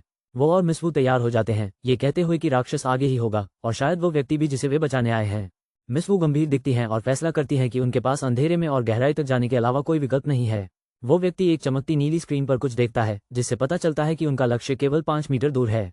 अचानक वह चिल्लाता है, सावधान रहो, और दोनों एक शक्तिशाली बल के कारण अपने पैरों से उखड़ जाते हैं। दोनों जमीन पर बुरी तरह गिर पड़े, ऊपर से जो कुछ भी गिरा उससे बाल बाल बचे। पक्का अब उन्हें हेलमेट की बहुत याद आ रही होगी। मिस वो अचंभित रह जाती हैं और उस व्यक्ति से पूछती हैं कि उसने घोर अंधेरे में खतरे को कैसे भांप लिया। वो इसे हल्के में लेते हुए मजाक में कहता है कि कई बार लेवल अप करने के बाद उसने कुछ नई क्षमताएं हासिल कर ली होंगी। वो व्यक्ति हंसते हुए कहता है कि शायद अब उसकी अंतर्ज्ञान शक्ति पहले से कहीं अधिक तेज हो गई है और ये शक्तिवर्धन ठीक वही है जिसकी उसे इस समय आवश्यकता है। वो आत्मविश्वास से भरी निगाहों से मिस वू की ओर मुड़ता है और उनसे विनती करता है कि अब से उसे अपने इस नए आत्मविश्वास के साथ नेतृत्व करने दें। मिस वू सवाल करती है कि क्या नवागंतुक नेतृत्व संभालने की कोशिश में कुछ ज्यादा ही साहसी हो रहा है, और मूल रूप से उस लड़के को मुसीबत का चुंबक कहती हैं। वो मिस वू से उनकी जादुई शक्ति की सीमा के बारे में पूछता है और वह कहती है ये लगभग 10 मीटर तक पहुंचती है, लेकिन उसके बाद यह मूल रूप से एक हल्की हवा की तरह होती है। नौसिखिए ने एक बड़ी झाड़ू उठाई और जोर देकर कहा कि एक करीबी लड़ाकू होने के नाते उसे पहले हमला करना चाहिए, जबकि वो पीछे से रणनीति संभालेगा। वो मिस वू से कहता है कि भले ही उनकी टीम में केवल 2 लोग हों, फिर भी टीम वर्क से सपने को साकार किया जा सकता है। मिस वू गंभीर दिखती हैं और बताती हैं कि समूह में लड़ने की रणनीतियां समझ में आती हैं, लेकिन ये ठीक वैसा एवेंजर्स नहीं है। नौसिखिया कहता है, अभी भी यही सबसे बढ़िया योजना है, मुझ पर भरोसा कीजिए मिस वू। या तो वो आत्मविश्वास से भरा है या उसने बहुत ज्यादा एक्शन फिल्में देख ली हैं। मिस वू आखिरकार मुस्कुराती हैं और उनकी इस अनोखी योजना को आजमाने के लिए सहमत हो जाती हैं। उम्मीद है कि यह मेरे रसायन विज्ञान के अंकों से बेहतर काम करेगी। वे दोनों साथ में सीढ़ियों से ऊपर जाते हैं। नौसिखिया अपने झाड़ू के साथ आगे आगे चलता है, जबकि मिस वू हर स्थिति के लिए तैयार होकर उसके पीछे पीछे चलती है। हमारे नौसिखिए ने स्वीकार किया कि वह इस झाड़ू की नई विशेषता के बारे में निश्चित नहीं है। पिछली बार इसने केवल 5 मीटर की दूरी पर चेतावनी दी थी। वो सोचता है कि झाड़ू की अधिकतम सीमा कितनी हो सकती है और मन ही मन उम्मीद करता है कि यह उसके पिछले रिश्ते से अधिक लंबी हो। काले बालों वाला लड़का डिजिटल मीटरों को स्कैन कर रहा है, हर हरकत का हिसाब लगा रहा है। कुछ बड़ा होने वाला है और उसके पास कार्रवाई करने के लिए 10 मीटर से भी कम का समय है। जैसे ही लड़की चिल्लाती है, सामने दाईं ओर एक टेंटेकल है। हमारे नायकों के बीच आग भड़क उठती है। मेरे यूट्यूब कमेंट सेक्शन से भी ज्यादा गर्मागर्म माहौल बन रहा है। वह आदमी हथौड़ा लहराते हुए आगे बढ़ता है और सीधे उसकी ओर झपट्टा मारते हुए जलते हुए टेंटेकल से बच निकलता है। या तो वो बहुत बहादुर है या फिर उसे कैलामारी से सच में नफरत है। हाथ में जलती हुई लपटों के साथ लड़की को चिंता हो रही है कि उसने हमले का गलत अनुमान लगाया है। क्या वो युद्ध क्षेत्र को समझ सकता है या फिर वो सिर्फ अपने चेहरे के भावों को छुपाने में माहिर है? एक जोरदार वार के साथ उस आदमी ने अपना हथौड़ा टेंटेकल पर दे मारा। उसे पता ही नहीं चलेगा कि उस पर क्या हुआ, बिल्कुल बिजली की तरह फुर्ती से प्रभाव। हथौड़ा लगते ही आग भड़क उठी और टेंटेकल पीछे की ओर उड़ गया। जब ये दोनों मिलकर काम करते हैं तो राक्षस भी रिफंड मांगते हैं। धूल छटने के बाद लड़की पूछती है, क्या तुम ठीक हो? ये दोनों किसी बड़ी मूवी के किरदारों की तरह लगते हैं, बस स्नैक्स नहीं हैं। वह आदमी मुस्कुराते हुए पूछता है, तो मेरी कमान कैसी रही? उस वीरतापूर्ण क्षण के बाद वह निश्चित रूप से प्रशंसा पाने की कोशिश कर रहा है। लड़की जानना चाहती है कि उसने 2 टेंटेकल्स का ठीक ठीक पता कैसे लगाया। क्या यह महज अंतर्ज्ञान था? लड़का शर्माते हुए जवाब देता है, ओह कुछ हद तक। वह झुककर गंभीर स्वर में पूछती है, क्या तुम उस राक्षस के मुख्य शरीर का पता लगा सकते हो? दबाव बढ़ रहा है, क्या वो एक और शानदार चाल चल पाएगा? जैसे जैसे तनाव बढ़ता है, अंधेरी सीढ़ियों में धुआं भर जाता है। कोई रहस्यमयी चीज अचानक गायब हो गई है और हर कदम किसी जाल की तरह लगता है। आत्मविश्वासी जासूस घबराए हुए आदमी को चिढ़ाती है जो चीर-फाड़ किए जाने से चिंतित है। सच कहूं तो उसकी आंखों में उस भाव को देखकर मैं भी चिंतित हो जाता। वो जल्दी करने पर जोर देती है और उसे आगे धकेलती है। उसे यकीन नहीं है कि यह रोमांचक यात्रा अब तक की उसकी सबसे सुरक्षित यात्रा है। अचानक हालात बेकाबू हो जाते हैं। वो आदमी अपनी झाड़ू हवा में लहराता है, चारों ओर ऊर्जा बिखेरता है और पीछा शुरू हो जाता है। वो रुक जाता है, असमंजस में पड़ जाता है, एक चमकती हुई वस्तु को घूरता है और कहता है, वे एक बंद गली में पहुंच गए हैं। सच में ये हर भूलभुलैया चुनौती की तरह है। जासूस दंग रह जाता है। न कोई राक्षस, न कोई क्रिस्टल और न ही बचाने के लिए कोई व्यक्ति, बस चारों ओर अफरा तफरी का माहौल है। वह आदमी उसे रुकने के लिए कहता है क्योंकि उसे दीवार पर मीटर में मापते हुए अजीबोगरीब चमकते हुए अंक दिखाई देते हैं। अब तो ये गणित की क्लास में बदल रहा है। वो तुरंत चेतावनी देते हुए कहता है, मिस वू पीछे हट जाइए। वो पूछती है कि क्या हुआ, जिससे साबित होता है कि या तो उसमें फौलादी हौसला है या फिर उसमें बिल्कुल भी सहज ज्ञान नहीं है। चमकते हुए अंक बेकाबू हो जाते हैं और अब एक अंक 8 मीटर दिखाता है। शून्य पर जो भी होगा वो सुखद आश्चर्य नहीं होगा। वो आदमी चिल्लाता है, भागो, कुछ बाहर आ रहा है। वो अपनी झाड़ू ऐसे घुमाता है जैसे सफाई करने का आज उसका आखिरी दिन हो, और शायद सच में ऐसा ही हो। काले बालों वाला लड़का अपने दोस्त को घसीटते हुए आगे बढ़ता है, तभी उनके पीछे अफरा तफरी मच जाती है। कोई भयानक चीज दीवार तोड़कर अंदर घुस आई है। तंतु संरचना को तोड़ते हुए बाहर निकले, नीचे गिरे और उनके भागने का रास्ता ऐसे अवरुद्ध कर दिया जैसे किसी ने फर्श पर स्पैगेटी गिरा दी हो। महिला चिल्लाती है कि उन्हें और भी ऊपर जाना होगा। बैंगनी राक्षस पहले से कहीं अधिक तेजी से आ रहा है। दोनों अचानक रुक गए और सीढ़ियों को अवरुद्ध करने वाले एक विशालकाय पिंड को घूरने लगे। भागने का रास्ता पूरी तरह से बंद हो गया था। जैसे ही उस व्यक्ति को एहसास होता है कि उन्हें जानबूझकर फंसाया जा रहा है और हर पल उनके चारों ओर जगह सिकुड़ती जा रही है, उसके चेहरे से पसीना टपकने लगता है। उसने ये पता लगा लिया है, उन्हें एक वीडियो गेम बॉस की तरह घेर लिया जा रहा है, जो उन्हें थकाने के लिए जोन कंट्रोल की रणनीति का इस्तेमाल कर रहा है। घबराहट बढ़ने के साथ वह व्यक्ति किसी चमत्कार की उम्मीद में चमकती हुई स्टेटस स्क्रीन पर विकल्पों की तलाश में बेचैनी से देखता है।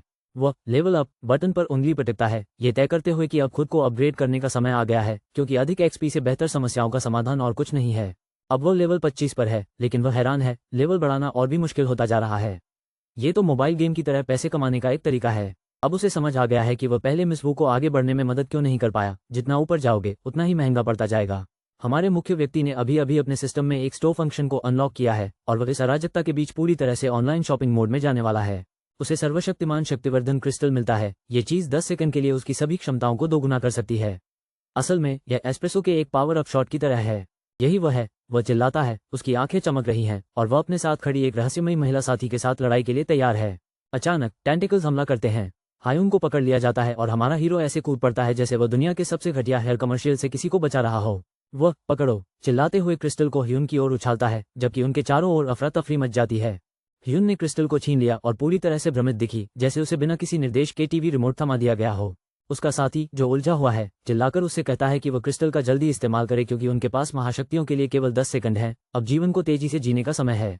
कोई उन भयानक तंतुओं में समा जाता है। इस आदमी की किस्मत किसी भीड़भाड़ वाले सम्मेलन में वाईफाई की तरह ही खराब है। अचानक वह चमकती रोशनी से घिर जाता है। मदद के लिए पुकारें सुनाई देती हैं और आवाजें चिल्लाती हैं, केमिकल वू, और वह कहता है, मैं यहाँ हूँ। उसे रहस्यमयी आवाजें सुनाई देती हैं और अचानक सब कुछ समझ में आ जाता है। ये ठीक वैसा ही है जैसे आपको आखिरकार पता चलता है कि वास्तव में आपके स्नैक्स किसने खाए थे। ह्यून अंधेरे में गिर रहा है, घबरा रहा है और मदद के लिए मिस वू से गुहार लगा रहा है कि वो उसे भागने में मदद करें। ह्यून के चेहरे का क्लोज अप शॉट, वो असहाय होते हुए भी मिस वू को राक्षस के जाल में न फंसने की चेतावनी देता है। जैसे ही मिस वू हेयुन के लिए चिल्लाती है, अंधेरा छाने लगता है। वह बेताब होकर उससे संपर्क करने की कोशिश करती है, इससे पहले कि बहुत देर हो जाए। हेयुन जागती है, उसके बाल बिखरे हुए हैं लेकिन वह जीवित है। वह भयानक राक्षसी टेंटेकल्स से घिरी हुई है और पूरी तरह से भ्रमित दिख रही है। मिस वू दौड़कर हेयुन के पास पहुंचती हैं और ये देखती हैं कि वो ठीक है या नहीं, जबकि भीड़ जमा हो जाती है और टेंटेकल्स अभी भी वहीं मौजूद रहते हैं। मुस्कुराते हुए मिस वू ने स्वीकार किया कि वो अकेले उन टेंटेकल्स से निपट नहीं सकती थी और उन्हें मदद लेनी पड़ी। कभी कभी जवाब पाने के लिए गूगल से ज्यादा की जरूरत होती है। हेयुन अभी भी सदमे में मिस वू से पूछती है कि क्या ये सब उन्होंने ही किया है। वो घटना के बाद के परिणामों से स्पष्ट रूप से स्तब्ध है। मिस वू बताती है कि हेयुन ने उन्हें जो क्रिस्टल दिया था वो बिल्कुल नया और शक्तिशाली था, यहाँ तक कि उन्होंने भी इसकी उम्मीद नहीं की थी। वो शरारती अंदाज में अपनी मांसपेशियों को दिखाती है और शेख ही बघारती है कि कैसे उस क्रिस्टल ने उसकी शक्ति को कई गुना बढ़ा दिया और उसे अजेय बना दिया। हेयुन शांत दिखने की कोशिश करता है लेकिन वह निश्चित रूप से पसीने से भीगा हुआ है। घबराहट भरी मुस्कान के साथ कहता है, ये बहुत बढ़िया है। बहुत देर तक सीढ़ियों से नीचे दौड़ते रहने के बाद वे आखिरकार एक दरवाजे तक पहुंचते हैं और सोचने लगते हैं कि क्या वे वास्तव में जमीन के करीब हैं या बस किसी अजीब से चक्कर में फंस गए हैं। वू ने समझाया कि उन्होंने जो कुछ भी सुना वो सिर्फ राक्षस द्वारा उनके दिमाग के साथ खिलवाड़ था, पूरी तरह से भ्रम था, मदद के लिए वास्तविक पुकार नहीं थी। वो वू से सवाल करता है, ये समझते हुए कि उसकी चिंता के कारण उसे आवाजें सुनाई दे रही थीं, लेकिन अब उसे लगता है कि किसी और ने भी उन आवाजों को सुना था। वो लड़का उससे पूछता है कि उसे केमिकल वू क्यों कहा जाता है और वह स्वीकार करती है कि यह उसके दिल के अंदर किसी गहरी और अनसुलझी बात से जुड़ा हुआ है। अचानक एक तगड़ा आदमी कीटाणुनाशक स्प्रे लेकर अंदर घुस आता है। वो उनसे कहता है कि बातें करना बंद करो और स्प्रे करना शुरू करो। अराजकता से भ्रमित होकर मुख्य व्यक्ति अपना सवाल पूरा करने से पहले ही अपने चेहरे पर कीटाणुनाशक की बौछार का शिकार हो जाता है। उन्हें हानिरहित कीटाणुनाशक से लपेटने के बाद क्वारंटाइन ट्रक में बैठने के लिए मजबूर किया जाता है। अरे यार, घर तक की उनकी सवारी भी कितनी अजीब है, ये तो उबर नहीं है। गाड़ी के अंदर वो वू से उसकी अनसुलझी भावनाओं के बारे में पूछता है। ये जानना चाहता है कि उसके उपनाम के साथ वास्तव में क्या हुआ था। वो नीचे देखती है और बताती है कि वह रहस्यमयी आवाज उसके पुराने छात्रों में से एक की थी, एक ऐसी याद जो स्पष्ट रूप से उसे दुख पहुंचाती है। अपनी परछाई को घूरते हुए वो सोचती है कि क्या उसके उपनाम का मतलब ये था कि उसके छात्र उससे नफरत करते थे, और स्वीकार करती है कि यह बात उसे हमेशा अंदर ही अंदर परेशान करती रही है। मिस वू को बताया जाता है कि उनका उपनाम मजाक नहीं है और जब वो व्यक्ति समझाता है तो वह पूरी तरह से भ्रमित दिखती है। उस व्यक्ति ने खुलासा किया कि मिस वू ने पिछली कॉलेज खेल प्रतियोगिता में हर एक स्पर्धा जीती थी। हम देखते हैं कि मिस वू ट्रैक पर अपने प्रतिद्वंद्वियों को लगभग पूरी तरह से ध्वस्त कर देती हैं। उनका दिमाग तो रसायन विज्ञान में माहिर है ही, साथ ही उनमें असाधारण गति भी है। वो लड़का चिल्लाता है, केमिकल वू ने केमिस्ट्री ओलंपियाड में टॉप किया, और मिस वू बस खाली निगाहों से देखती रहती हैं। अचानक मिस वू जोर से हंस पड़ी और कहने लगी कि हर कोई हद से ज्यादा रचनात्मक है। वो स्वीकार करती है कि वो लंबे समय तक चिंतित रही। पता चला कि उसके गंभीर चेहरे ने सभी को इतना डरा दिया था कि वे कुछ भी समझाने से कतरा रहे थे। लेकिन उनकी गहरी बातचीत किसी के शीशे पर दस्तक देने से बाधित हो जाती है और दोनों घूम जाते हैं। बाहर सूट पहने एक रहस्यमय व्यक्ति खड़ा है जो बिल्कुल फिल्मों के खलनायक जैसा दिखता है। मिस वू बुदबुदाती हैं, यमराज आ गए हैं, जबकि वह आदमी घबराकर पूछता है, वह कौन है? मिस वू बेहद गंभीर है। यह आदमी छात्रा के साथ प्रयोगशाला के चूहे की तरह विच्छेदन करने वाला है और यहाँ पनीर का कोई नामो निशान नहीं है। जब मिस वू ने चीफ आर का सुझाव दिया तो वो लड़का बुरी तरह घबरा गया। यार, जब बातचीत में चीफ आर का जिक्र आए तो समझ लो मामला गंभीर है। मिस वू स्पष्ट करती है कि यह एक मनोवैज्ञानिक विश्लेषण है। पता चलता है कि पूछताछ के बाद बहुत से लोग थोड़े पागल हो जाते हैं। जैसे जैसे कोई लगातार दरवाजे पर दस्तक देता है, तनाव बढ़ता जाता है। मिस वू का सब्र टूट जाता है और वो खुद इससे निपटने का वादा करती हैं। वो घबराए हुए लड़के से पूछती है कि क्या उसे एक शीर्ष शोधकर्ता द्वारा पूछताछ किए जाने में कोई परेशानी नहीं है। वो तो किसी अचानक लिए गए परीक्षा में बैठे व्यक्ति से भी ज्यादा पसीना बहा रहा है। मिस वू जानती है कि यह शोधकर्ता राक्षसों को हराने और रहस्यमय दरवाजों को हमेशा के लिए बंद करने का उनका गुप्त हथियार है। अचानक ही वो उसे फिर से चौंका देती है, वो एनहेंसमेंट क्रिस्टल तुम्हें पीछे कहाँ मिला? वो आदमी अब भी मनोवैज्ञानिक विश्लेषण वाले हिस्से पर ही अटका हुआ है। मानसिक रूप से अशांत होना सोमवार की सुबह से भी बदतर लगता है। वो हकलाते हुए कहता है कि क्रिस्टल अचानक प्रकट हो गया, ठीक उसी समय जब राक्षस प्रकट हुआ। क्या ये संयोग है? मुझे नहीं लगता। मिस वू ने उन्हें आश्वस्त किया, हो सकता है और भी सवाल हो, लेकिन चिंता मत करो, ये सब योजना का हिस्सा है। बाहर अफरा तफरी मची है। गार्ड आपस में बहस कर रहे हैं, लेकिन एक नया गार्ड अपनी ताकत का प्रदर्शन करता है। मिस वू को उसकी गाड़ी तक जाने के लिए वीआईपी क्वारंटाइन पास मिल जाता है। हमारा मुख्य किरदार अपनी गुप्त प्रणाली का खुलासा करने पर विचार कर रहा है, इस उम्मीद में कि इससे इस नई और विचित्र दुनिया में सभी को मदद मिल सकती है। लेकिन फिर वो घबरा जाता है। क्या होगा अगर मिस वू की चेतावनी सही थी और वे उसे एक शोध परियोजना में बदल दें? उसे और भी ज्यादा घबराहट होती है, यह महसूस करके कि अब हर किसी के पास अद्भुत क्षमताएं हैं, लेकिन शायद उसकी क्षमता बाकियों से कहीं ज्यादा अजीब है। भीड़ की ओर देखते हुए वो सोचता है कि क्या शोध किए जाने से वास्तव में बाहर मौजूद राक्षसों को हराने में मदद मिलेगी। अचानक उसके सिर के ऊपर एक नीली रोशनी दिखाई देती है। वो हैरान और थोड़ा चिंतित है, यह कोई आम मंगलवार नहीं है। एक संदेश बिल्कुल स्पष्ट रूप से दिखाई देता है, सिस्टम को दूसरों से गुप्त रखें, बिल्कुल हर गेमर के लिए सबसे खराब पॉपअप की तरह। अचंभित होकर घूरते हुए वह चमकती स्क्रीन पर चिल्लाता है, क्या? निश्चित रूप से यह वो सूचना नहीं थी जो वह आज चाहता था। वो सिस्टम से बात करने की कोशिश करता है, उससे पूछता है कि उसे कैसे जवाब देना चाहिए, मूल रूप से यह उम्मीद करते हुए कि इसकी ग्राहक सेवा उसके वाईफाई से बेहतर होगी। बाहर एक लड़की उस लड़के को देख रही है जो अपने हाथ हिला रहा है और एक अदृश्य स्क्रीन से बहस कर रहा है, और वह बेहद संदिग्ध लग रहा है। एक गार्ड ने मजाक में कहा, क्या वो हमेशा ऐसे ही खुद से बातें करता है? शायद असली महाशक्ति तो शर्म न होना ही है। शिक्षिका सभी को आश्वस्त करती है कि उसका छात्र है ठीक है, बस थोड़ा घबराया हुआ है क्योंकि वह पहली बार उस रहस्यमय दरवाजे के अंदर लड़ रहा है। अचानक ही तियानचेंग ने उसे सुधारते हुए बताया कि हेयुन ने पहले भी राक्षसों से लड़ाई की थी, दरवाजे के अंदर नहीं बल्कि बेनहुआ के साथ। महिला पूछती है कि क्या तियानचेंग ने हेयुन के बारे में पता लगाया था। वो स्वीकार करता है कि उसने बस एक नज़र डाली थी, इसलिए उसने शर्लिक की तरह पूरी जासूसी क्षमता का इस्तेमाल नहीं किया। वो क्वारंटाइन वैन के लिए कैमरे लगाने का सुझाव देती है और तियानचेंग को एक नियंत्रण प्रेमी कहती है, और यह बात वो व्यक्ति कह रही है जो शायद अपने अनाज को रंग के अनुसार सजाती है। इसी बीच हेयुन ये देखकर दंग रह जाता है कि यह सिस्टम हर घटना की भविष्यवाणी कर देता है। इसमें कोई इंटरैक्टिविटी नहीं है, लेकिन यह उसके भविष्य के लिए एक स्पॉइलर मशीन की तरह है। हेयुन वादा करता है कि वह इस सिस्टम के अस्तित्व का खुलासा नहीं करेगा। यह उसका रहस्य है, और इन कहानियों में रहस्य कभी समस्या पैदा नहीं करते, है ना? वो डिजिटल स्क्रीन को झिलमिलाते हुए देखता है और सोचता है, ये रहस्यमय प्रणाली क्या है?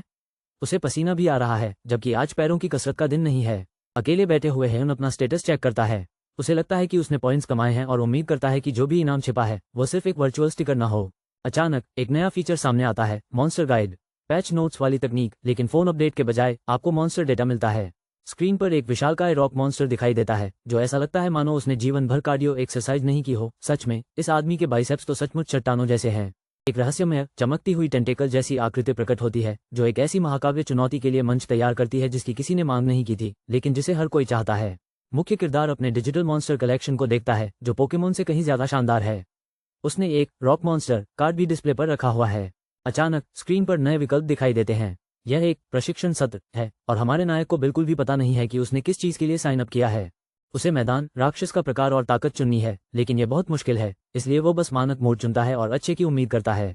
स्क्रीन पर लिखा है, अपने शरीर को सुरक्षित करें, और वह व्यक्ति असमंजस में है। शायद सोच रहा है कि काश उसने आसान तरीका चुन लिया होता, या शायद घर पर ही रुका रहता। अचानक उल्टी गिनती शुरू हो जाती है और मुख्य किरदार घबरा जाता है। क्या ये कोई खेल है या उसने गलती से किसी स्पिनिंग क्लास में दाखिला ले लिया है? संख्याएं तेजी से घट रही हैं। वो अंतरिक्ष में तैर रहा है। वो पूछ रहा है कि क्या कुछ अप्रत्याशित होने वाला है। स्पॉइलर अलर्ट, हाँ, उल्टी गिनती लगभग खत्म हो चुकी है और वह बिल्कुल खोया हुआ सा लग रहा है। बस 1 सेकंड बचा है, अब असली खेल शुरू होने वाला है। वो सीधे प्रशिक्षण मैदान में धातु के फर्श पर गिर जाता है। इसीलिए हमेशा नियम और शर्तें पढ़ना जरूरी है। हमारा हीरो जमीन पर जागता है। ऐसा लग रहा है जैसे उसे 5 मिनट और सोने की जरूरत है। ट्रेनिंग फील्ड में तकिए तो बांटने ही चाहिए। यह आदमी अचानक एक डरावने कमरे में पहुंच गया। उसके पीछे हरी लपटें निकल रही थीं, जैसे वह मैट्रिक्स में हो। वो पूरी तरह से भ्रमित होकर चारों ओर देखता है और कहता है, क्या हो रहा है? मैं यहाँ दोबारा क्यों आ गया हूँ? बात समझ में आ गई। उसने ट्रेनिंग फील्ड चुना है तो ये जरूर कोई अजीब सिमुलेशन होगा। उसे सच में कोई खतरा तो नहीं है, है ना? वो खुद को समझाने की कोशिश करता है कि यह सब आभासी है, लेकिन फिर भी वो बहुत डरा हुआ है। ये जगह किसी भूतिया घर जैसी लगती है। अचानक रहस्यमय छायादार आकृतियों का एक समूह प्रकट होता है और वह ऐसे गलियारे में भागता है जैसे उसका पसंदीदा नाश्ता अभी अभी छूट पर मिल गया हो। उसे एहसास हुआ कि वो निश्चित रूप से एक आभासी दुनिया में फंस गया है और उसने एक कुर्सी पकड़ ली। अच्छी खबर यह है कि अगर वो असफल भी हो जाता है तो कम से कम इसे यूट्यूब पर कोई नहीं देखेगा। वो खुद को याद दिलाता है कि अभी आराम नहीं करना है और अपने एड्रेनालाइन स्तर को बढ़ाने के बारे में सोचने लगता है। उस आदमी को एक हथियारों का कमरा मिलता है जहां वो कुछ भी चुन सकता है, ठीक वैसे ही जैसे मिस वू ने उसे असंभव विकल्प चुनने के लिए कहा था। उन्हें मिस वू की सलाह याद है कि ऐसा हथियार चुनो जिससे तुम जुड़ाव महसूस करो। जाहिर है लाइटसेबर उनके विकल्प में नहीं थे। अचानक उसकी नजर सबसे बड़े इनाम पर पड़ती है, पत्थर में फंसी पौराणिक तलवार। अब राजा आत की तरह पूरी तरह से तैयार होने का समय आ गया है। हमारा नायक एक चमकती हुई तलवार पाता है और घोषणा करता है, ये तो वाकई एक शानदार हथियार लग रहा है। वह इसके बारे में बेहद आत्मविश्वासी दिखता है। जैसे ही वो तलवार उठाता है हर जगह बिजली कड़कने लगती है। वह चीख उठता है क्योंकि उसे दुनिया के सबसे जोरदार पावर अप की बिल्कुल भी उम्मीद नहीं थी। वो चिल्लाता है, मैंने पत्थर में फंसी तलवार निकाल ली, जैसे कि वो सस्ता किंग आता हो। उम्मीद है इसके साथ एक मैनुअल भी मिलेगा। यह आदमी अपनी तलवार से आंखें मिला रहा है और उस तलवार में कुछ ऐसा है जो उसे वापस देख रहा है। अचानक एक विशालकाय पत्थर का राक्षस नीचे गिरता है और उसे कमरे के उस पार फेंक देता है। वो जमीन पर जोर से गिर पड़ा। ऊपर देखते हुए सोचने लगा, क्या मैंने पहले कभी इतने विशालकाय राक्षसों का सामना किया है? हमारा हीरो सीधे राक्षस के चेहरे पर छलांग लगाता है। ये तो वाकई जोखिम भरा पाकौर है। वो अपनी चमकती तलवार को दृढ़ता से पकड़ता है। भागने से काम नहीं चलेगा, अब पलटवार करने का समय है। वो आगे बढ़ता है और चिल्लाता है, तूफान का सामना करो, क्योंकि उसके सामने विशालकाय राक्षस खड़ा है। वो दैत्य दहाड़ता है लेकिन पीछे नहीं हटता, बल्कि वो पूरी ताकत से मुकाबले के लिए तैयार हो जाता है। तलवार चमकती है और वह दांत पीसता है, मुश्किल से हथियार को पकड़े हुए है क्योंकि चिंगारियां उड़ती हैं। एक जोरदार शॉट के साथ वो एक सुनहरा चाप बनाता है जो हवा को चीर देता है और शायद उसके जिम के बिल को भी। मलबे के ढेर में खड़ा हमारा नायक आश्चर्यचकित होकर सोचता है, क्या ये एक असली हथियार की शक्ति है। हमारा मुख्य नायक एक चमकती हुई तलवार लहराता है, भयानक राक्षसों के एक समूह का सामना करता है और वो वास्तव में इसके बारे में उत्साहित दिखता है। एक शरारती मुस्कान के साथ वो चलो चिल्लाता है, मानो वो दुनिया की सबसे रोमांचक चुनौती की मेजबानी करने वाला हो। राक्षस हमला करते हैं, लेकिन वो सीधे कूद पड़ता है। उसकी तलवार ऐसे वार करती है जैसे वो किसी महाकाव्य बॉस लेवल में हो। वो एक जोरदार वार करता है जिससे मलबा चारों ओर उड़ जाता है। यह कोई आम मंगलवार नहीं है। चेहरे पर बड़ी सी मुस्कान लिए वो हंसते हुए कहता है, ये बहुत अच्छा लग रहा है। सचमुच ऐसा लग रहा है जैसे किसी ने अभी अभी कैफीन की खोज की हो। वो ऊंची छलांग लगाता है, तलवार चमक रही होती है और कहता है, सिर्फ हथियार ही नहीं बल्कि मेरा लेवल भी बढ़ गया है। किसी ने एक्सपी हासिल करने के लिए खूब मेहनत की है। अब वो अनुभवहीन नौसिखिया नहीं रहा। हमारा नायक सबको ये दिखाने के लिए तैयार है कि वो इस कालकोठरी का नया सर्वश्रेष्ठ खिलाड़ी है। पराजित राक्षसों के पहाड़ पर खड़े होकर वो एक ऐसे सुपर विलेन की तरह हंसता है जिसने अभी अभी मोनोपोली का खेल जीता हो। सूट पहने दो आदमी जमीन पर पड़े उस आदमी को चिंता से देख रहे हैं। क्या हुआ? क्या उसे मदद की जरूरत है? पहले ही बता दें, शायद उसे कुछ खाने की जरूरत है। एक और आदमी करीब से देखता है और कहता है, नहीं, वो तो बस सो रहा है। लगता है हीरो बनने के लिए बहुत सारी नींद की ऊर्जा चाहिए होती है। हमारा मुख्य पात्र गहरी नींद में सो रहा है, पूरी तरह से बेसुध है, भले ही उसके चारों ओर की दुनिया अस्त व्यस्त दिख रही हो। अचानक सूट पहने हुए एक आदमी ने उसे ऐसे थप्पड़ मारकर जगाया जैसे वह चेहरे से बने स्नूज बटन को दबा रहा हो। इससे पहले कि उसे कुछ पता चले, नायक खुद को एक डिजिटल स्क्रीन के सामने पाता है। हाथ में तलवार लिए हुए उसके सामने हाँ या ना में निर्णय लेने का विकल्प होता है। उलझन में होने के साथ साथ उत्सुकता से भरा मुख्य पात्र हाँ को छूता है, मानो वह नए नियमों और शर्तों से सहमत हो रहा हो। पल भर में वह एक डिजिटल तूफान में फंस जाता है और एक गड़बड़ सुपरहीरो की तरह कोड और संख्याओं की सुरंग से उड़ता हुआ निकल जाता है। अगले ही पल वह खुद को वास्तविक दुनिया में पाता है, सूट पहने उस आदमी के सामने जो उससे पूछ रहा है, ये किसने किया? सूट पहने हुए आदमी ने 2 उंगलियां दिखाते हुए पूछा, गिनती कितनी हुई है? जैसे कि वो ड्राइव थ्रू से निगेट्स ऑर्डर कर रहा हो। मुख्य किरदार को ये बात पसंद नहीं आई। वो चिल्लाया, मजाक करना बंद करो। क्या हो रहा है? जाहिर है उसे ये मस्खरापन बिल्कुल पसंद नहीं है। सूट पहने हुए आदमी ने कहा, आप होश में हैं? अभी क्या हुआ? जैसे कि वो टैक्सीडो पहने हुए डॉक्टर फिल हो। मुख्य किरदार रुक जाता है, गंभीर और उलझन भरी नजरों से देखता है। अभी रुको, अगर याद करने में इससे ज्यादा समय लगता तो दिमाग बफर हो जाता। काले बालों वाला लड़का घबरा जाता है और चिल्लाने लगता है कि उसे खून बह रहा है, लेकिन बैंगनी बालों वाला लड़का उसे बताता है कि यह तो बस फर्श पर गिरने से हुआ है। काले बालों वाला लड़का आखिरकार समझ जाता है कि उन बेहद उलझाने वाले निर्देशों का क्या मतलब था और वह अपना सिर खुजलाते हुए कुछ खोया हुआ सा दिखता है।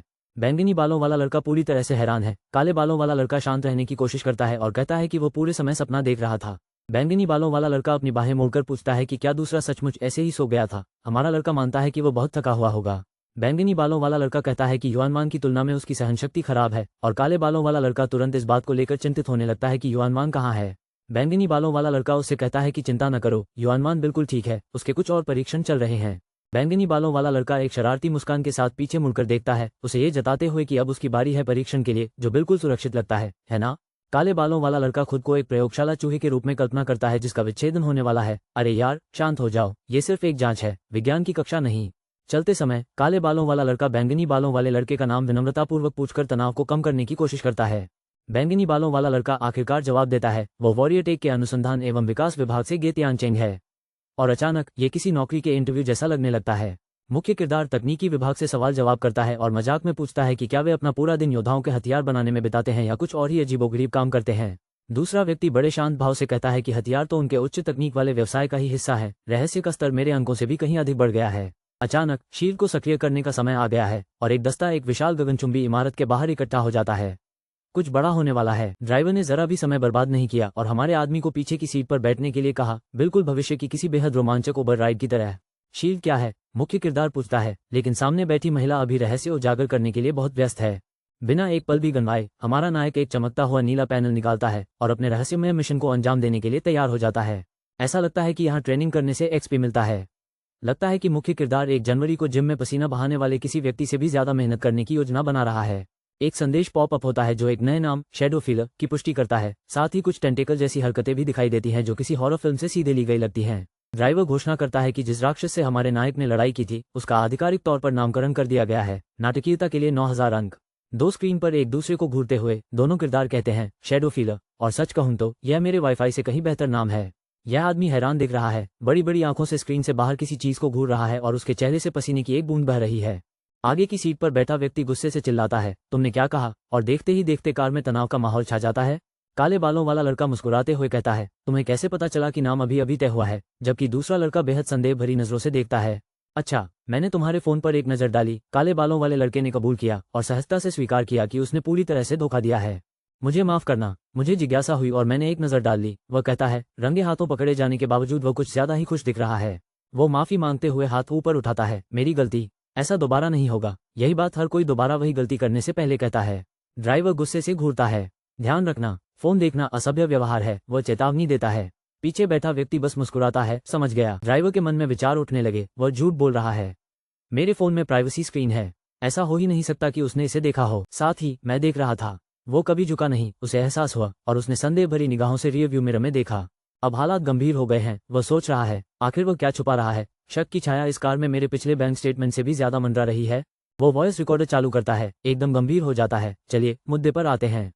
मुझे ठीक ठीक बताइए कि आज क्या हुआ। पीछे बैठा आदमी कंधे उचकाते हुए कहता है। ठीक है। हमारे नायक बताते हैं कि मिस वू ने उन्हें योद्धा कौशल का अभ्यास करने के लिए देर तक रोक रखा था, लेकिन अचानक ही उनके सामने एक रहस्यमय दरवाजा प्रकट हो गया। अचानक टेंटेकल्स उसे दरवाजे से खींचकर अंदर ले गए। वो ये भूल गया था कि मिस वू ने उन राक्षसों को पूरी तरह से नष्ट कर दिया था। ड्राइवर को इस पर यकीन नहीं हो रहा है। उसका कहना है कि कहानी बहुत अस्पष्ट है, युआंगवान के विस्तृत विवरण के विपरीत। हमारे हीरो ने स्वीकार किया कि वह इतना घबरा गया था कि उसे कुछ याद ही नहीं रहा। बिल्कुल सही बात है। मैं तो अपना वाईफाई पासवर्ड ही भूल जाता। उसे डर है कि विस्तार से बताने पर वह पकड़ा जा सकता है। एक गलत शब्द और राज खुल जाएगा। ड्राइवर आगे बढ़ता है और पूछता है कि उसने युआंगवान को जो क्रिस्टल दिया था वह कहाँ से आया था। हमारा नायक कहता है कि राक्षस ने उसे दीवार से खींच लिया था। अब सबसे मुश्किल सवाल यह है कि उसे कैसे पता चला कि क्रिस्टल एक योद्धा की क्षमताओं को बढ़ा सकता है। तनाव चरम पर है। एक शरारती मुस्कान के साथ वह दावा करता है कि उसने बस अंदाजा लगाया था। ये या तो प्रतिभा है या फिर बहुत ही भाग्यशाली, है ना। हमारे साथी का कहना है कि जैसे ही उसने क्रिस्टल को छुआ उसे उसकी ऊर्जा का एहसास हुआ। सोचा कि कोशिश करने में क्या हर्ज है, बिल्कुल सहज ज्ञान की बात। जब उनसे पूछा गया कि उन्होंने इसे खुद पर क्यों नहीं इस्तेमाल किया, तो हमारे हीरो ने कहा कि मिस वू को इसकी ज्यादा जरूरत थी क्योंकि वो अनुभवी हैं। एकदम टीम प्लेयर वाला कदम। काले कपड़े पहने व्यक्ति को अपने फैसलों पर संदेह होता है, लेकिन उसका दोस्त उसे आश्वस्त करता है। कभी कभी कमजोर की बजाय ताकतवर को बढ़ावा देना बेहतर होता है ना। बैंगनी बालों वाली दोस्त ने पुष्टि की कि चुनाव बिल्कुल सही था। कभी कभी कठिन निर्णय लेना ही सही कदम होता है। बैंगनी बालों वाले व्यक्ति का कहना है कि युआनमान ने उसकी समझ का जिक्र किया था, और यह भी पता चलता है कि काले कपड़े पहने व्यक्ति की सहज प्रवृत्ति अक्सर वास्तव में सटीक होती है। काले कपड़े पहने वो आदमी गंभीर हो जाता है। उसे किसी रहस्यमय परीक्षण के लिए आधिकारिक तौर पर आमंत्रित किया गया है। कोई दबाव नहीं। घबराकर वो सोचने लगता है कि क्या वो निमंत्रण को अस्वीकार कर सकता है, लेकिन उसे बताया जाता है तुम नहीं कर सकते। बात बहुत जल्दी बिगड़ गई। वो पूरी तरह से असमंजस में है। अगर मना करने का कोई विकल्प ही नहीं है तो इसे निमंत्रण कहने का क्या मतलब। कहानी में एक नया मोड़ आने वाला है। अचानक वो पूरी तरह से तैयार हो गया। पता चला कि उसे योद्धाओं के लिए शानदार नई तकनीक देखने को मिलेगी। भला इस मौके को कौन ठुकरा सकता है। कार का दरवाजा खोलते ही उसे आराम करने के लिए कहा गया। सब कुछ तय हो जाने के बाद उसे उनसे सूचना मिल जाएगी। गाड़ी से बाहर निकलते ही उसने स्वीकार किया कि इस बैंगनी बालों वाले आदमी से निपटना वाकई बहुत मुश्किल है। मतलब बॉस लेवल का मुश्किल। उसे गुप्त रूप से याद दिलाया जाता है कि सिस्टम को छिपाकर रखना है, और अगर वह बैंगनी बालों वाले बॉस को बेवकूफ बनाना चाहता है तो अपने शब्दों का चुनाव सावधानी से करना है। यह आदमी अस्पताल के बिस्तर पर अकेला जागता है, छत को घूरता है और सोचता है कि उसका जीवन इतना अजीब कैसे हो गया।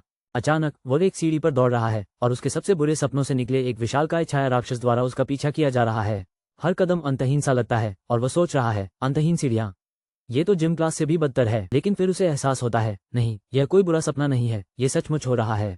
उसके नाटकीय ढंग से उतरने पर उसके ऊपर छायादार टेंटेकल्स घूमते हैं। वह बिल्कुल भी विचलित नहीं होता और लड़ने के लिए तैयार रहता है। वो एक चमकता हुआ हथियार फेंकता है जिससे चारों ओर रोशनी फैल जाती है, और उसे उम्मीद होती है कि वह उतना ही शानदार दिखेगा जितना वो खुद को महसूस करता है। ऊर्जा के विस्फोट विशालकाय परछाइयों से टकराते हैं, जिससे ये प्रशिक्षण सत्र 10 गुना अधिक भयावह प्रतीत होता है। आत्मविश्वास भरी मुस्कान के साथ वह घोषणा करता है, यह वह प्रशिक्षण मैदान है जिसे मैंने चुना है, क्योंकि कौन ऐसे रोमांचक सपनों की लड़ाइयां नहीं लड़ना चाहता। वो अपने हथियार की प्रशंसा करते हुए मजाक में कहता है, ये प्रशिक्षण हथियार कमाल के हैं। काश ये मेरे पास असल जिंदगी में होते, या कम से कम डॉजबॉल में तो होते। अचानक उसके ऊपर एक और भी बड़ा भयावह छायादार प्राणी प्रकट होता है, जो ये साबित करता है कि उसका दिन और भी भयावह हो सकता है। हमारा नायक हवा में उछल जाता है और एक महाकाव्य मुकाबले में उसे नीचे गिराने की कोशिश कर रहे विशालकाय टेंटेकल से बचता हुआ आगे बढ़ता है। वो बिजली की तरह फुर्ती से हवा में पलटता है और एक ऐसे दांव से टेंटेकल्स को काट देता है जिसे देखकर स्पाइडरमैन भी ईर्ष्या करेगा। अचानक वह हंसते हुए और चिल्लाते हुए जाग जाता है, मैंने कर दिखाया। मानो उसने अभी अभी कोई असली वीडियो गेम खत्म किया हो। सूट पहने उसके दोस्त ने पूछा, तुमने क्या हासिल किया। जाहिर है, सपनों में मिली जीत से असल जिंदगी में कोई फायदा नहीं होता। हीरो उछलकर खड़ा हो जाता है, उंगली दिखाते हुए चिल्लाता है, तुम यहाँ क्यों हो। अपने अस्पताल के रूममेट को जगाने का ये भी एक तरीका है। पजामा पहने हुए आदमी उस समय भड़क उठा जब सूट पहने हुए आगंतुक ने कहा, तुम्हारी माँ ने मुझसे ऐसा करने को कहा था। बात तो देखते ही देखते बिगड़ गई।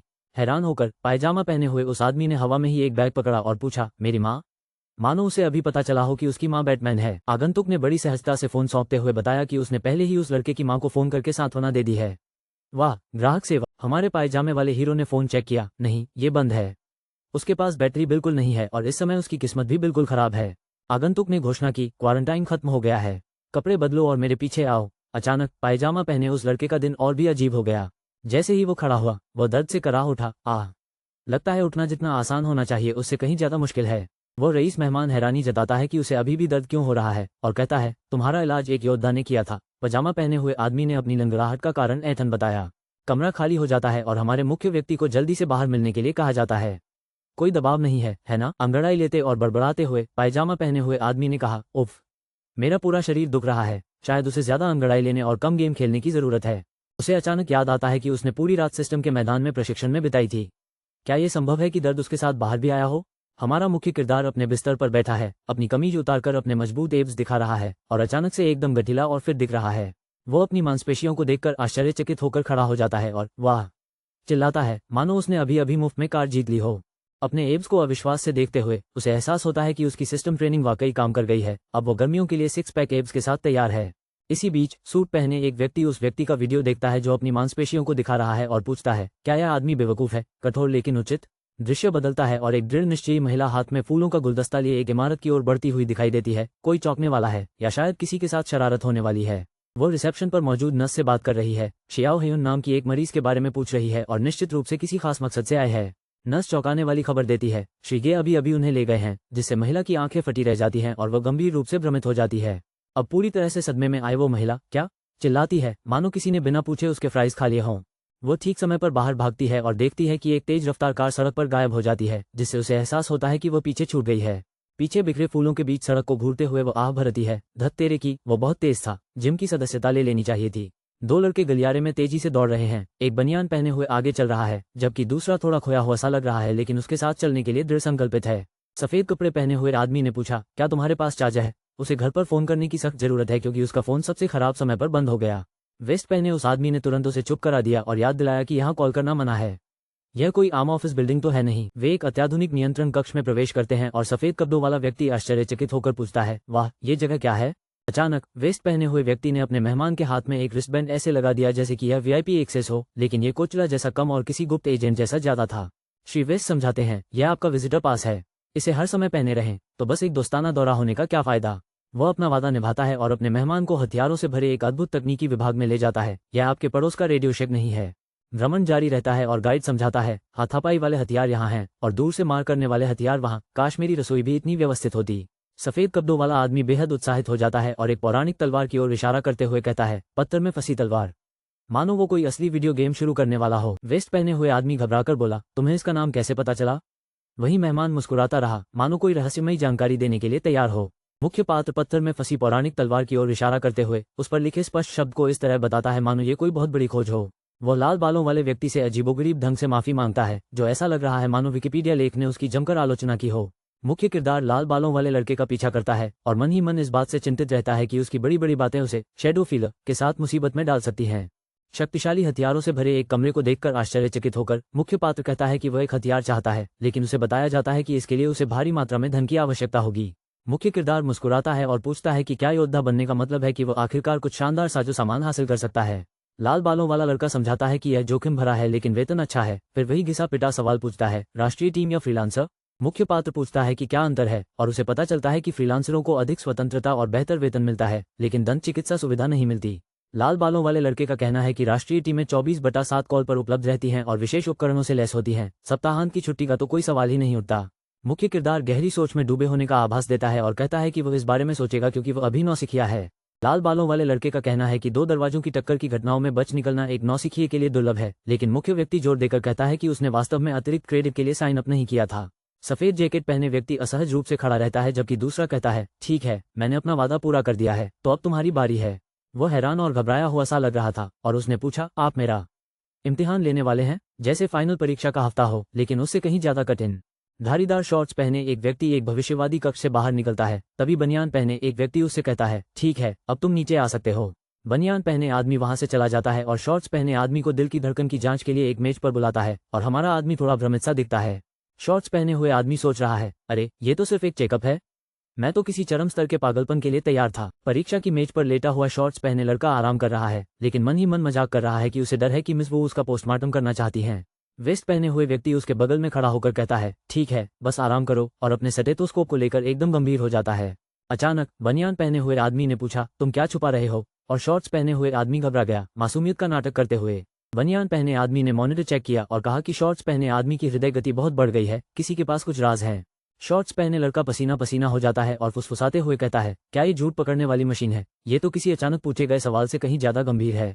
वेस्ट पहने हुए व्यक्ति ने परिणाम पढ़े और उससे कहा, 3 महीने पहले की तुलना में आपके शरीर की चर्बी कम हो गई है, मांसपेशियां और हड्डियां बहुत अच्छी दिख रही हैं। हैरान और शंकालु होकर शॉर्ट्स पहने हुए आदमी ने चिल्लाकर कहा, तुम्हें ये कैसे पता चला? जैसे उसने अभी अभी अपनी मां को अपनी डायरी पढ़ते हुए पकड़ लिया हो।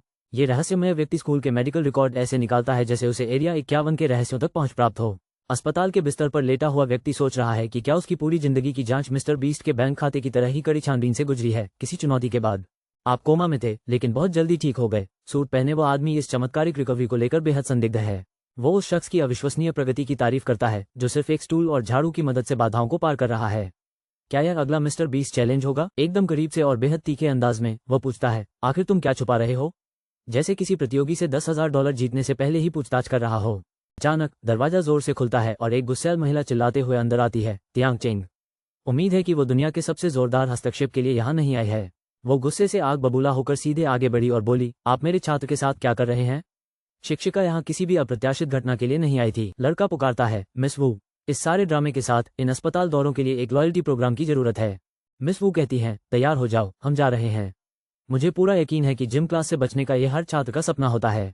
कंपनी का कहना है कि यह सिर्फ एक चेकअप है, लेकिन सभी के इतने नाटकीय रवैये को देखकर ऐसा लगता है जैसे यह मिस्टर बीस्ट के वीडियो शूट का एक सामान्य दिन हो। मिस वू ने लाल बालों वाले उस व्यक्ति का सामना किया और उस पर निजता में दखल देने और लोगों पर दबाव डालने का आरोप लगाया। मामला तेजी से गर्मा रहा है। वो काले बालों वाले लड़के का हाथ पकड़कर गुस्से में वहां से चली जाती है। चलो चलते हैं, उसे नजरअंदाज करो। लगता है आज के जमाने में ड्रामा एक टीम गेम बन गया है। लाल बालों वाला लड़का घमंडी मुस्कान के साथ मुड़ता है और चिल्लाता है, हेयुन, अगर तुम्हें कोई खास हथियार चाहिए तो बस पूछ लो। शायद उसे बस दोस्त चाहिए, खास तौर पर बनाए गए दोस्त। मिस वू और हेयुन बिना सोचे समझे दरवाजे से बाहर निकल गईं। जब जाना जरूरी हो तो जाना ही पड़ता है। बाहर हेयुन पूछती है, मिस वू, क्या आप सच में उसे नापसंद करती हैं? वो ये समझने की कोशिश करता है कि योद्धा तकनीक विभाग में इतना ड्रामा सूरज से भी ज्यादा गर्म क्यों है। मिस वू कहती है कि लाल बालों वाला लड़का योद्धा तकनीक विकसित करता है लेकिन योद्धाओं से नफरत करता है। हेयुन के मस्तिष्क तंत्र में कोई गड़बड़ी है, कृपया समझाएं। मिस वू ने अपनी बाहें मोड़ते हुए समझाया कि रहस्यमय दरवाजों का अध्ययन करते समय उस व्यक्ति ने एक चौंकाने वाली खोज की। पता चला कि एक योद्धा ने ही उन राक्षसों को मुक्त किया था। हेयुन को देखकर ऐसा लग रहा है जैसे उसे अचानक कोई ऐसा प्रश्न मिल गया हो जिसके लिए वह तैयार नहीं था। मिस वू ने खुलासा किया कि लाल बालों वाले उस लड़के का दावा था कि योद्धा और राक्षस मूलतः एक जैसे ही होते हैं, और इसी बात पर दोनों के बीच जबरदस्त बहस छिड़ गई। इससे थैंक्सगिविंग का माहौल जरूर अजीब हो गया होगा। वो आगे बढ़ते हुए कहती है, इस सोच के साथ वो कभी भी वॉरियर्स को पसंद नहीं करेगा। तो कुल मिलाकर टीम के पुनर्मिलन की कोई संभावना नहीं है। मिस वू गंभीर दिखती हैं और पूछती हैं कि क्या हुआ है, क्योंकि हेयुन अचानक चौंक जाता है जैसे उसे कोई बड़ी बात याद आ गई हो। हेयुन एक चमकदार कंगन दिखाते हुए स्वीकार करता है कि वह इसे उतारना भूल गया था और सोच रहा है कि क्या उसे इसे वापस कर देना चाहिए। मिस वू ने बड़ी सहजता से हेयुन से कंगन ले लिया और कहा कि वह इसे खुद संभाल लेंगी, और उसे बहस करने का मौका भी नहीं दिया। मिस वू ब्रेसलेट को देखती हैं और उसमें छिपे ट्रैकर्स के बारे में मजाक करती हैं, जबकि हेयुन घबराकर उन्हें आश्वस्त करती है कि ऐसा होने की संभावना नहीं है, विश्वास संबंधी समस्याएं वास्तविक हैं। हेयुन ने मिस वू को धन्यवाद दिया। वह राहत महसूस कर रही थी, लेकिन बाहर जाकर अपनी रहस्यमयी बातचीत समाप्त करते समय अभी भी थोड़ी तनाव में थी। बाद में हेयुन चुपचाप अपने बिस्तर पर बैठा रहता है, क्योंकि उसकी मां को चिंता होती है कि उसे अस्पताल में अधिक समय तक रहना पड़ सकता है। शर्मीली मुस्कान के साथ हेयुन अपनी मां से कहता है कि वह ठीक है और अस्पताल में रहने की तुलना में घर पर रहना कहीं बेहतर है। उसकी मां धीरे से सहमत हो जाती है और बताती है कि हवा भी जल्द ही घर आना चाहता है, जिससे उम्मीद की किरण थोड़ी और जग जाती है। हेयुन अपनी मां को भरोसा दिलाता है कि चिंता न करें, हवा जल्द ही अस्पताल से छुट्टी पा लेगा, और उसकी मां उसे जल्दी आराम करने के लिए कहती है। अस्पताल ही एकमात्र ऐसी जगह है जहां सोना नामुमकिन है। अकेले में हेयुन अपने हाथ को घूरता है, सच्चाई से भ्रमित है। क्या वास्तव में उन राक्षसों को किसी योद्धा ने छोड़ा था? हमारा मुख्य पात्र अपने हाथ को घूरता है और सोचने लगता है कि क्या उस रहस्यमय दरवाजे को खोलना ही उन सभी घटनाओं का कारण था जो होने वाली हैं।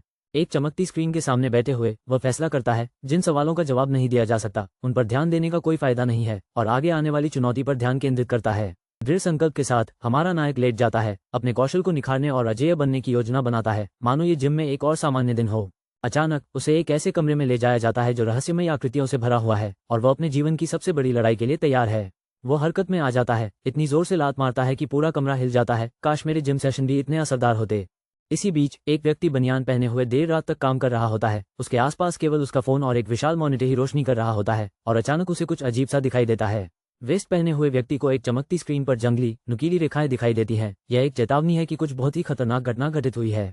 स्क्रीन पर टकटकी लगाए उसकी आंखें चौड़ी हो गईं। उसे एहसास हुआ कि अभी जो कुछ भी हुआ है वो सबके लिए सब कुछ बदल सकता है।